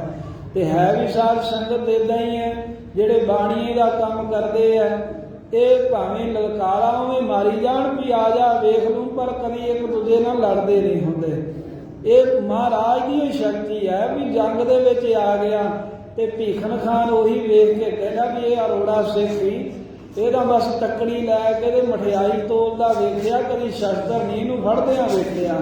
ਤੇ ਇਹ ਹੁਣ ਆ ਗਿਆ ਸਾਹਮਣੇ, ਇਹਨੂੰ ਮਾਰ ਕੇ ਇਹਦਾ ਘੋੜਾ ਖੋਹ ਲੈ। ਇਹਦਾ ਖੁਦਾ ਨੇ ਕਹਿੰਦੇ ਵੀ ਤੁਹਾਡੇ ਦੇ ਕੋਈ ਬਖਸ਼ਿਸ਼ ਕੀਤੀ ਆ, ਮਾਰ ਕੇ ਦੇ ਸ਼ਸਤਰ ਵੀ ਤੇ ਘੋੜਾ ਵੀ ਕਹਿੰਦੇ ਖੋਹ ਲੈਣਾ ਕਰੋ ਹੁਣੇ। ਜਦੋਂ ਭੀਖਨ ਖਾਨ ਦੇ ਕੋਲੋਂ ਸੁਣਿਆ ਨਾ ਤਾਂ ਮੀਰ ਖਾਨ ਨੇ ਆਪਣਾ ਬਲ ਵਧਾਇਆ, ਉਹਦਾ ਹੌਸਲਾ ਵੱਧ ਗਿਆ ਕਿ ਇਹਨੂੰ ਕੋਈ ਸ਼ਸਤਰ ਨਹੀਂ ਚਲਾਉਣਾ ਆਉਂਦਾ। ਆਪਣੇ ਮਿਆਨ ਦੇ ਵਿੱਚੋਂ ਤਿੱਖੀ ਸ਼ਮਸ਼ੇਰ ਮੀਰ ਖਾਨ ਪਠਾਨ ਨੇ ਖਿੱਚ ਲਈ, ਧੋ ਲਈ ਹੈ ਤੇ ਫਿਰ ਘੋੜੇ ਨੂੰ ਦੜਾ ਕਰਕੇ ਲਾਲ ਚੰਦ ਹਲਵਾਈ ਦੇ ਨੇੜੇ ਹੋਇਆ। ਆਪਣੀ ਬਾਹ ਦਾ ਪੂਰਾ ਬਲ ਲਾ ਕੇ ਲਾਲ ਚੰਦ ਦੇ ਉੱਪਰ ਵਾਰ ਕੀਤਾ ਸ਼ਮਸ਼ੇਰ ਦਾ ਇਹਨੂੰ ਮਾਰਨ ਦੇ ਵਾਸਤੇ। ਤੇ ਜਿਵੇਂ ਮਹਾਰਾਜ ਨੇ ਕਿਹਾ ਸੀ ਨਾ ਵੀ ਜਿਵੇਂ ਦੁਸ਼ਮਣ ਵਾਰ ਕਰੇ ਤੇ ਗਾੜੀ ਢਾਲ ਕਰ ਦੇਣੀ ਹੈ, ਮਹਾਰਾਜ ਦਾ ਬਚਨ ਚੇਤੇ ਕਰਕੇ ਲਾਲ ਚੰਦ ਨੇ ਢਾਲ ਅੱਗੇ ਕਰਕੇ ਮੀਰ ਖਾਨ ਪਠਾਨ ਦਾ ਵਾਰ ਰੋਕ ਲਿਆ। ਜਦੋਂ ਪਹਿਲਾ ਵਾਰ ਖਾਲੀ ਗਿਆ ਨਾ, ਲਾਲ ਚੰਦ ਦਾ ਤੜ ਕਰਦੀ ਆਵਾਜ਼ ਆਈ, ਢਾਲੇ ਦੇ ਕਿਰਪਾਨ ਵੱਜੀ, ਜਦੋਂ ਲੋਹੇ ਚੋਂ ਚੰਗਿਆੜੇ ਨਿਕਲੇ ਫਿਰ ਦੂਜਾ ਵਾਰ ਕਰਨ ਦੇ ਲਈ ਕਹਿੰਦੇ ਮੌਕਾ ਲੱਭਣ ਲੱਗ ਪਿਆ, ਬਲ ਸੰਭਾਲਦਾ ਵੀ ਇਹਨੂੰ ਦੂਜੇ ਵਾਰ ਦੇ ਨਾਲ ਮੈਂ ਮਾਰ ਲਵਾਂ। ਦਾ ਲਾਉਣ ਦੇ ਲਈ ਲਾਲ ਚੰਦ ਦੇ ਸ੍ਰੀ ਸਾਹਿਬ ਮਾਰਨ ਦੇ ਲਈ ਮੀਰ ਖਾਂ ਪਠਾਨ ਇੱਧਰ ਉੱਧਰ ਵੇਖਦਾ ਹੈ, ਸੱਜੇ ਖੱਬੇ ਕਹਿੰਦੇ ਵੇਖਦਾ ਦਾ ਲਾਉਣ ਦੇ ਵਾਸਤੇ ਵੀ ਕਦੋਂ ਦਾ ਲੱਗੇ ਤੇ ਮੈਂ ਕੋਈ ਮੋਢਾ ਗੋਡਾ ਸਿਰ ਵੱਡਾ। ਤੇ ਇੱਧਰ ਲਾਲ ਚੰਦ ਵੇਖ ਰਿਹਾ ਹੈ ਜਿਹਨੂੰ ਗੁਰੂ ਕਲਗੀਧਰ ਮਹਾਰਾਜ ਦੀ ਬਖਸ਼ਿਸ਼ ਦਾ ਬਲ ਪੈ ਗਿਆ, ਗੁਰੂ ਦੀ ਕਿਰਪਾ ਨਾਲ ਜਿਹਦੇ ਅੰਦਰ ਬਹੁਤੀ ਤਾਕਤ ਆ ਗਈ, ਜਿਹਦਾ ਦਿਲ ਵੱਧ ਗਿਆ। ਇਹਨੇ ਚਿਰ ਨੂੰ ਕਿ ਉਹ ਪਠਾਨ ਦੂਸਰਾ ਵਾਰ ਕਰਦਾ, ਉਹ ਤੋਂ ਪਹਿਲਾਂ ਹੀ ਕਹਿੰਦੇ ਵੀ ਬੜੇ ਤੇਜ਼ੀ ਨਾਲ ਬੜੇ ਬਲ ਦੇ ਨਾਲ ਲਾਲ ਚੰਦ ਹਲਵਾਈ ਨੇ ਮੀਰ ਖਾਨ ਪਠਾਨ ਦੇ ਉੱਤੇ ਖੜਗ ਦਾ ਵਾਰ ਕਰ ਦਿੱਤਾ। ਤੇ ਵਾਰ ਹੋਣ ਦੀ ਦੇਰ ਸੀ, ਉਸੇ ਵੇਲੇ ਧੌਣ ਦੇ ਨਾਲੋਂ ਗਰਦਨ ਦੇ ਨਾਲੋਂ ਸਿਰ ਝੱਟ ਹੀ ਮੀਰ ਖਾਨ ਪਠਾਨ ਦਾ ਲਾਲ ਚੰਦ ਨੇ ਵੱਢ ਕੇ ਲਾ ਦਿੱਤਾ। ਤੇ ਕਹਿੰਦੇ ਮੀਰ ਖਾਨ ਪਠਾਨ ਦਾ ਸਿਰ ਜਿਹੜਾ ਹੈ ਏਦਾਂ ਧੜ ਦੇ ਨਾਲੋਂ ਕੱਟ ਕੇ ਧਰਤੀ ਤੇ ਡਿੱਗਾ ਏ ਜਿਵੇਂ ਕਿਸੇ ਦਰਖਤ ਤੇ ਪੱਕਿਆ ਹੋਇਆ ਫਲ ਡਿੱਗਦਾ ਹੈ। ਪਰਿਓ ਤਰੰਗ ਤੇ ਧਰ ਉੱਪਰ ਸਿਰ ਲੱਥ ਕੇ ਪਹਿਲਾਂ ਡਿੱਗ ਪਿਆ ਮੀਰ ਖਾਨ ਦਾ, ਤੇ ਧੜ ਵੀ ਕਹਿੰਦੇ ਵੀ ਘੋੜੇ ਤੋਂ ਡਿੱਗ ਕੇ ਧਰਤੀ ਤੇ ਡਿੱਗ ਪਿਆ। ਤੇ ਜਦੋਂ ਸੂਰਮੇ ਦਾ ਮੀਰ ਖਾਨ ਦਾ ਧੜ ਘੋੜੇ ਤੋਂ ਡਿੱਗਾ ਤਾਂ ਧੜ ਨੂੰ ਸੁੱਟਦਿਆਂ ਹੀ ਘੋੜਾ ਜਿਹੜਾ ਸੀ ਉਹ ਧੜਕੇ ਮਾਰ ਕੇ ਦੌੜ ਗਿਆ ਸਵਾਰ ਨੂੰ ਸੁੱਟ ਕੇ। ਤੇ ਜਦੋਂ ਲਾਲ ਚੰਦ ਹਲਵਾਈ ਨੇ ਇੱਕੇ ਵਾਰ ਦੇ ਨਾਲ ਮੀਰ ਖਾਨ ਪਠਾਨ ਦਾ ਸਿਰ ਵੱਢ ਕੇ ਉਹਨੂੰ ਮਾਰਿਆ, ਇਧਰ ਗੁਰੂ ਕਲਗੀਧਰ ਮਹਾਰਾਜ ਦਾ ਸਮੂਹ ਦਲ ਬੜਾ ਹੱਸਿਆ, ਸਭ ਖੁਸ਼ ਹੋ ਗਏ। ਤੇ ਉਧਰ ਜਿਹੜੇ ਪਠਾਨ ਆਪਣੇ ਆਪ ਨੂੰ ਵੱਡੇ ਸੂਰਮੇ ਕਹਿੰਦੇ ਸਨ, ਕਹਿੰਦੇ ਵੀ ਸ਼ਰਮ ਦੇ ਸਮੁੰਦਰ ਦੇ ਵਿੱਚ ਹੀ ਡੁੱਬ ਗਏ। ਜਿਹੜਾ ਕਹਿੰਦਾ ਸੀ ਵੀ ਇਹਨੂੰ ਸ਼ਸਤਰ ਹੀ ਨਹੀਂ ਫੜਨਾ ਹੁੰਦਾ, ਉਹ ਸ਼ਰਮ ਦੇ ਸਮੁੰਦਰ ਵਿੱਚ ਡੁੱਬ ਗਏ ਆ। ਕਿਤੇ ਉਹਨਾਂ ਨੂੰ ਕਹਿੰਦੇ ਧਰਤੀ ਵੇਲ ਨਹੀਂ ਦੇ ਰਹੀ, ਤੇ ਉਧਰ ਗੁਰੂ ਕੇ ਸੂਰਮੇ ਹੱਸ ਰਹੇ ਨੇ ਵੀ ਵੇਖੋ ਕੈਸਾ ਇਹ ਸਿੱਖ ਹੈ ਵੀ ਘੋੜੇ ਦੇ ਚੜ੍ਹਦਿਆਂ ਪੁੱਛਿਆ ਵੀ ਮਹਾਰਾਜ ਕਿਰਪਾਨ ਕਿਵੇਂ ਫੜਨੀ ਤੇ ਢਾਲ ਕਿਵੇਂ ਫੜਨੀ ਆ, ਪਰ ਇੱਕ ਟ੍ਰੇਨਡ ਪਠਾਨ ਜਾ ਕੇ ਮਾਰ ਦਿੱਤਾ ਸੂਰਮੇ ਨੇ। ਉਸ ਵੇਲੇ ਕਹਿੰਦੇ ਤਕੜੀ ਤੋਲਣ ਹਾਰੇ ਦੇ ਹੱਥੋਂ ਮੀਰ ਖਾਨ ਪਠਾਨ ਮਰ ਗਿਆ। ਮਰਿਓ ਖਾਨ ਬਲਬੀਰ ਮਹਾਨ, ਕਹਿੰਦੇ ਉਹ ਖਾਨ ਪਠਾਨ ਮੀਰ ਖਾਨ ਮਰਿਆ ਜਿਹਦੇ ਬਾਹਾਂ ਦੇ ਵਿੱਚ ਬੜਾ ਬਲ ਸੀ, ਜਿਹਨੇ ਬਹੁਤ ਹੀ ਸ਼ਸਤਰ ਵਿਦਿਆ ਅਭਿਆਸ ਕੀਤੇ ਹੋਏ ਸਨ। ਭੀਖਨ ਖਾਨ ਜਰਨੈਲ ਤੇ ਨਜਾਬਤ ਖਾਨ ਦੇ ਸਮੇਤ ਇਹਨਾਂ ਨੇ ਜਦੋਂ ਆਪਣਾ ਪਠਾਨ ਮਰਿਆ ਵੇਖਿਆ ਹਲਵਾਈ ਸਿੱਖ ਦੇ ਹੱਥੋਂ, ਤਾਂ ਬਾਕੀ ਖਾਨਾ ਪਠਾਨਾਂ ਨੂੰ ਲਲਕਾਰ ਕੇ ਕਹਿਣ ਲੱਗੇ ਉਹ ਕਿਉਂ ਆਪਣਾ ਬਲ ਹਾਰ ਕੇ ਤੇ ਇਹੋ ਜਿਹੇ ਹਲਵਾਈਆਂ ਦੇ ਕੋਲੋਂ ਜੰਗ ਦੇ ਵਿੱਚ ਮਰਦੇ ਜਾਂਦੇ ਹੋ ਪਠਾਨੋਂ। ਸਾਹਮਣੇ ਹੋ ਕੇ ਵੱਧ ਕੇ ਹੱਲਾ ਕਰੋ ਤੇ ਕਮਸਾਨ ਦਾ ਯੁੱਧ ਕਰ ਦਿਓ, ਗੁਰੂ ਦੇ ਦਲ ਵਿੱਚ ਭਾਜੜਾਂ ਪਾ ਦਿਓ। ਕਾਦਰ ਸ਼ਸਤਰ ਨ ਜਾਣੈ ਪਕੜ ਉਹ ਇਹਨਾਂ ਕਾਇਰ ਲੋਕ ਜਿਹੜੇ ਸ਼ਸਤਰ ਨਹੀਂ ਫੜਨੇ ਜਾਣਦੇ, ਜਿਨ੍ਹਾਂ ਨੂੰ ਪਤਾ ਨਹੀਂ ਵੀ ਸ਼ਸਤਰ ਫੜੀ ਦਾ ਕਿਵੇਂ ਹੈ। ਤੇਰੇ ਬਰੋ ਨ ਮਨ ਸਮਧਾਨ ਭੀਖਣ ਖਾਨ ਤੇ ਨਜਾਬਤ ਖਾਨ ਨੇ ਆਪਣੀ ਫੌਜ ਨੂੰ ਕਹਿੰਦੇ ਲਲਕਾਰਿਆ, ਕਹਿੰਦੇ ਸਾਵਧਾਨ ਬਣੋ, ਗੁਰੂ ਕੇ ਸਿੱਖ ਜਿਨ੍ਹਾਂ ਨੂੰ ਸ਼ਸਤਰ ਵੀ ਫੜਨੇ ਨਹੀਂ ਆਉਂਦੇ, ਉਹਨਾਂ ਦੇ ਕੋਲੋਂ ਕਿਉਂ ਬਾਣੀ ਆਈ ਮੌਤੇ ਮਰਦੇ ਜਾ ਰਹੇ ਹੋ। ਇਕੱਠੇ ਕਰ ਹਰੀ ਚੰਦ ਜੋਤ ਇਕੱਠੇ ਕਰ ਹਰੀ ਚੰਦ ਜੋਤ। ਇਸ ਤਰ੍ਹਾਂ ਕਹਿੰਦੇ ਵੀ ਭੀਖਣ ਖਾਨ, ਨਜਾਬਤ ਖਾਨ ਤੇ ਹੋਰ ਪਠਾਨ ਤੇ ਹਰੀ ਚੰਦ ਹਡੂਰੀਏ ਤੇ ਹੋਰ ਰਾਜਿਆਂ ਦੇ ਸਮੇਤ ਮਦਰਾ ਸ਼ਾਹੀ ਚੰਦੇਰ ਸੁਜਾਨ ਮਦਕਰ ਸ਼ਾਹ ਜਿਹੜਾ ਚੰਦੇਰ ਦਾ ਕਹਿੰਦੇ ਰਾਜਾ ਬੜਾ ਸਿਆਣਾ, ਜੰਗ ਕਰਨ ਦੇ ਵਿੱਚ ਇਹਨਾਂ ਸਾਰਿਆਂ ਨੇ ਇੱਕ ਥਾਂ ਤੇ ਇਕੱਠੇ ਹੋ ਕਰਕੇ ਪਰੇ ਗੁਰੂ ਦਲ ਉਪਰ ਪੂਰਨ ਕਹਿੰਦੇ ਵੀ ਇੱਕ ਵਾਰ ਜਿਵੇਂ ਨਾ ਅਖੀਰ ਹੀ ਕਰ ਦੇਣੀ ਹੁੰਦੀ, ਇਸ ਤਰ੍ਹਾਂ ਗੁਰੂ ਕਲਗੀਧਰ ਮਹਾਰਾਜ ਦੇ ਦਲ ਦੇ ਉੱਤੇ ਟੁੱਟ ਕੇ ਪੈ ਗਏ ਸਾਰੇ ਜਰਨੈਲ। ਕਿੱਥੇ ਬਾਣ ਚਲਾਉਂਦੇ ਨੇ, ਗੋਲੀਆਂ ਦਾ ਮੀਂਹ ਵਰਾ ਦਿੱਤਾ ਗੁਰੂ ਦੇ ਦਲ ਦੇ ਉੱਤੇ। ਕੋਈ ਬਰਸ਼ੀ ਮਾਰਦਾ ਏ, ਕੋਈ ਬਰਸ਼ਾ ਮਾਰਦਾ ਹੈ, ਇੱਕੋ ਹੀ ਤਰ੍ਹਾਂ ਦੇ ਸ਼ਸਤਰ ਬਰਸ਼ੀ, ਬਰਸ਼ਾ, ਨੇਜਾ, ਭਾਲਾ, ਥੋੜਾ ਥੋੜਾ ਘਾਟ ਵਿੱਚ ਫਰਕ ਹੁੰਦਾ ਏ। ਇਸ ਤਰ੍ਹਾਂ ਕਹਿੰਦੇ ਵੀ ਜਦੋਂ ਰਲ ਕੇ ਹੱਲਾ ਕੀਤਾ ਨਾ ਇਹਨਾਂ ਪਠਾਨਾਂ ਦੇ, ਪਹਾੜੀਆਂ ਨੇ ਬਹੁਤੇ ਗੁਰੂ ਕੇ ਸੂਰਮੇ ਸ਼ਹੀਦ ਹੋ ਗਏ। ਉਧਰ ਦੀਵਾਨ ਨੰਦ ਚੰਦ ਤੇ ਸਾਹਿਬ ਚੰਦ ਜਿਹੜੇ ਮੁਖੀ ਹਨ ਜਰਨੈਲ ਗੁਰੂ ਕੇ। ਭਾਈ ਦਇਆ ਰਾਮ ਪੰਡਤ ਬੜਾ ਕਹਿੰਦੇ ਵੀ ਬਲਵਾਨ ਵਾਲਾ ਜਿਹੜਾ ਸੂਰਮਾ ਬਲ ਵਾਲਾ ਹੈ। ਇਧਰੋਂ ਸੰਗੋ ਸ਼ਾਹ ਤੇ ਉਹਦੇ ਛੋਟੇ ਭਾਈ ਜੀਤ ਮਲ ਨੇ ਮਿਲ ਕੇ ਜਦੋਂ ਇਹਨਾਂ ਵੇਖਿਆ ਨਾ ਵੀ ਇਧਰੋਂ ਵੱਧਦੇ ਆ ਰਹੇ ਹਨ ਦੁਸ਼ਮਣ, ਅਤੇ ਸੰਤ ਸ੍ਰੀ ਮਹੰਤ ਕਿਰਪਾਲ ਦਾਸ ਜਿਹੜਾ ਬੜਾ ਤਗੜਾ ਹੈ ਸੂਰਮਾ, ਜੱਗਾ ਰਾਮ ਤੇ ਮਾਰੀ ਚੰਦ ਦੇਵੀ ਜੋ ਗੁਰੂ ਮਹਾਰਾਜ ਦੇ ਭੂਆ ਦੇ ਪੁੱਤ ਭਾਈ ਹਨ। ਅਤੇ ਫਿਰ ਗੁਲਾਬ ਚੰਦ ਜਿਹੜਾ ਬੜਾ ਕਹਿੰਦੇ ਵੀ ਅਕਲਵਾਨ, ਬੜਾ ਸਿਆਣਾ ਹੈ ਸ਼ਸਤਰ ਚਲਾਉਣ ਦੇ ਵਿੱਚ। ਜਦੋਂ ਪਹਾੜੀਆਂ ਦੇ ਪਠਾਨਾਂ ਨੂੰ ਇੱਕ ਵਾਰ ਵੱਡਾ ਹੱਲਾ ਕਰਦਿਆਂ ਵੇਖਿਆ, ਇਹ ਸੂਰਮੇ ਆਪਣੇ ਨਾਲ ਦਲ ਲੈ ਕੇ ਵੈਰੀ ਦਲ ਦੇ ਸਾਹਮਣੇ ਅੜ ਗਏ, ਕਹਿੰਦੇ ਡਟ ਗਏ ਯੁੱਧ ਕਰਦਿਆਂ ਹੋਇਆ। ਇਹਨਾਂ ਜਵਾਬੀ ਹਮਲਾ ਕੀਤਾ, ਬਹੁਤੀਆਂ ਗੋਲੀਆਂ ਤੇ ਛੂ ਛੂ ਕਰਦੇ ਤੀਰ ਚਲਾਏ ਜਿਹੜੇ ਸ਼ੌਂਕਦੇ ਜਾਂਦੇ ਹਨ। ਤੇ ਮਹਾਰਾਜ ਦਾ ਮਾਮਾ ਕਿਰਪਾਲ ਚੰਦ ਬੜਾ ਬਲੀ ਸੂਰਮਾ ਤੇ ਉਮਰ ਵਿੱਚ ਸਾਰਿਆਂ ਨਾਲੋਂ ਵੱਡਾ ਜਰਨੈਲ ਹੈ। ਇਹਨੇ ਐਸੇ ਖਿੱਚ ਖਿੱਚ ਕੇ ਤੀਰ ਚਲਾਏ ਨੇ ਵੀ ਬਹੁਤੇ ਪਹਾੜੀ ਤੇ ਪਠਾਨ ਸੂਰਮੇ ਪਰੋ ਕੇ ਰੱਖ ਦਿੱਤੇ, ਤੀਰਾਂ ਦੇ ਵਿੱਚ ਵਿੰਨ ਦਿੱਤੇ। ਜਿਵੇਂ ਕਹਿੰਦੇ ਵੀ ਦੜ ਦੜ ਕਰਦੀ ਕੋਈ ਵੱਡੀ ਬੋਰੀਆਂ ਦੀ ਉੱਪਰ ਨੂੰ ਦੜ ਲੱਗੀ ਹੋਵੇ ਤੇ ਇੱਕ ਬੋਰੀ ਡਿੱਗੇ ਦੇ ਦੜ ਦੜ ਕਰਦਿਆਂ ਸਾਰੀਆਂ ਡਿੱਗਦੀਆਂ, ਐਵੇਂ ਤੀਰਾਂ ਦੇ ਮੀਂਹ ਦੇ ਨਾਲ ਦੜ ਦੜ ਕਰਦੇ ਸੂਰਮੇ ਘੋੜਿਆਂ ਤੋਂ ਧਰਤੀ ਦੇ ਮੂਧੇ ਮੂੰਹ ਡਿੱਗ ਗਏ।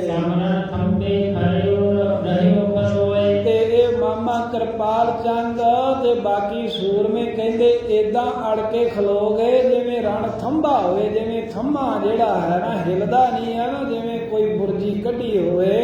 ਕਹਿੰਦੇ ਵੀ ਇਸ ਪ੍ਰਕਾਰ ਦੇ ਨਾਲ ਦੁਸ਼ਮਣ ਵੱਧਦਾ ਆ ਰਿਹਾ ਸੀ ਤੇ ਜੰਗ ਦੇ ਵਿੱਚ ਥੰਬੇ ਦੀ ਨਿਆਈ ਅੜ ਕੇ ਖਲੋ ਕੇ ਰੋਕ ਲਿਆ ਵੈਰੀ ਦਲ ਅੱਗੋਂ।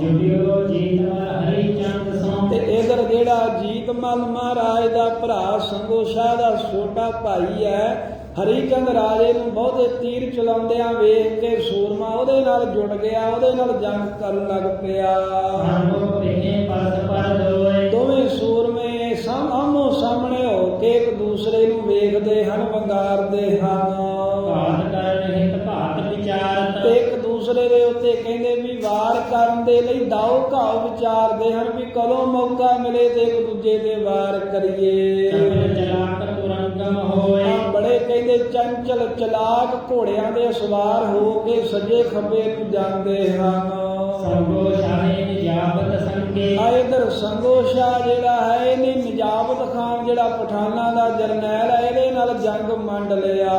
ਹਰੇ ਪਰਸ ਪਰ ਵੀਰ ਆ ਜੁਝਾਰ ਜੁਝਾਰੂ ਸੂਰਮੇ ਜਿਹੜੇ ਜੂਝਦੇ ਹਨ ਪਰ ਜੰਗ ਕਰਨਾ ਨਹੀਂ ਛੱਡਦੇ।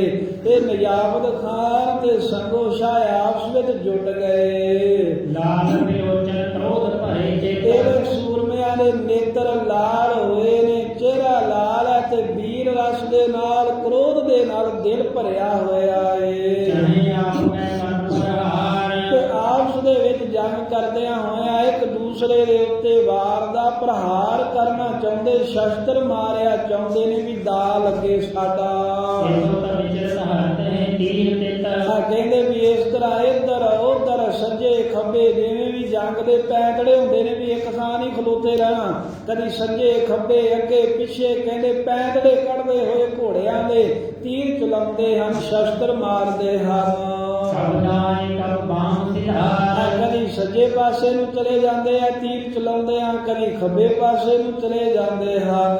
ਮਹਾਵੀਰ ਪਰ ਔਰ ਹੰਕਾਰ ਕਹਿੰਦੇ ਵੱਡੇ ਵੱਡੇ ਸੂਰਮੇ ਜਿਨ੍ਹਾਂ ਦੇ ਦਿਲ ਵਿੱਚ ਬੜਾ ਸੂਰਮਤਾਈ ਦਾ ਹੰਕਾਰ ਹੈ, ਮਾਣ ਹੈ, ਜਿਨ੍ਹਾਂ ਨੂੰ ਆਪਣੀ ਯੁੱਧ ਵਿਦਿਆ ਦੇ ਉੱਤੇ ਸ਼ਸਤਰ ਵਿਦਿਆ ਜਾਨ ਉਦਾਰ ਆ ਸ਼ਸਤਰ ਵਿਦਿਆ ਨੂੰ ਕਹਿੰਦੇ ਬਹੁਤ ਚੰਗੀ ਤਰ੍ਹਾਂ ਜਿਹੜੇ ਸੂਰਮੇ ਜਾਣਦੇ। ਦੋਵਾਂ ਦਲਾਂ ਦੇ ਸੂਰਮੇ ਤਗੜੇ ਕਹਿੰਦੇ ਜਿਹੜੇ ਜੁਝਾਰੂ ਯੋਧੇ ਆਪਸ ਵਿੱਚ ਲੜ ਰਹੇ ਨੇ। ਜੀਤ ਮਾਰ ਕਰ ਤੀਰ ਨਿਕਾਲੇ ਆ ਇਧਰ ਹਰੀ ਚੰਦ ਰਾਜੇ ਦੇ ਸਾਹਮਣੇ ਖਲੋ ਕੇ ਜੀਤ ਮਲ ਨੇ ਕਹਿੰਦੇ ਤਿੱਖਾ ਤੀਰ ਭੱਥੇ ਦੇ ਵਿੱਚੋਂ ਕੱਢ ਲਿਆ।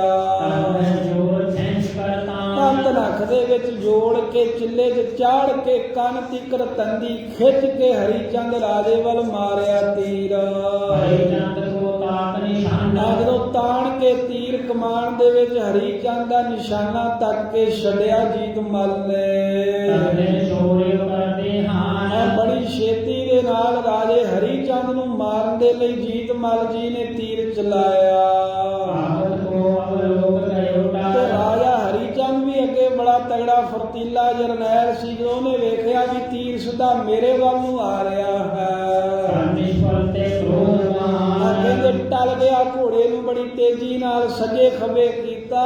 ਅਜੀ ਭਾਈ ਅਜੀਤ ਮਲ ਜੀ ਦਾ ਚਲਾਇਆ ਹੋਇਆ ਜਿਹੜਾ ਤੀਰ ਸੀ ਨਿਸ਼ਫਲ ਚਲਾ ਗਿਆ। ਉਸ ਵੇਲੇ ਤਾਂ ਭਇਆ ਹਰੀ ਭਾਜਤ ਜੈ ਆ ਜਦੋਂ ਤੀਰ ਚੱਲਦਾ ਵੇਖ ਕੇ ਹਰੀ ਚੰਦ ਨੇ ਘੋੜਾ ਸੱਜੇ ਖੱਬੇ ਦੌੜਾਇਆ ਤਾਂ ਉਸ ਵੇਲੇ ਅਜੀਤ ਮਲ ਜੀ ਨੇ ਫਿਰ ਲਲਕਾਰਾ ਮਾਰਿਆ। ਕਹਿੰਦੇ ਉਹ ਹਰੀ ਚੰਦ ਗਿੱਦੜ ਕਿਉਂ ਬਣਦਾ, ਕਾਇਰ ਬਣ ਕੇ ਕਿਧਰ ਦੌੜਦਾ ਜਾਂਦਾ ਹੈ ਤੀਰ ਚੱਲਦਾ ਵੇਖ ਕੇ। ਹਾਨ ਦੇਵ ਤੋ ਪ੍ਰਾਨ ਪਹਿਲੇ ਵਾਰ ਤੋਂ ਤੂੰ ਮੇਰੇ ਵੱਜ ਕੇ ਆਏ, ਹੁਣ ਸੰਭਲ ਜਾ। ਇਸ ਵਾਰ ਮੈਂ ਐਸਾ ਬਾਣ ਚਲਾਉਂਗਾ ਤੇਰੇ ਪ੍ਰਾਣਾਂ ਦੀ ਹਾਨੀ ਕਰ ਦੂੰ, ਤੇਰੀ ਜਿੰਦ ਕੱਢ ਕੇ ਛੱਡੂੰਗਾ। ਇਨਕਾ ਤੀਸ਼ਨ ਤੀਰ ਨਿਕਾਸੇ ਇਹਦਾ ਕਹਿੰਦਿਆਂ ਹੋਇਆ ਜੀਤ ਮਲ ਜੀ ਨੇ ਤਿੱਖਾ ਤੀਰ ਕਹਿੰਦੇ ਭੱਥੇ ਦੇ ਵਿੱਚੋਂ ਫੇਰ ਕੱਢ ਲਿਆ।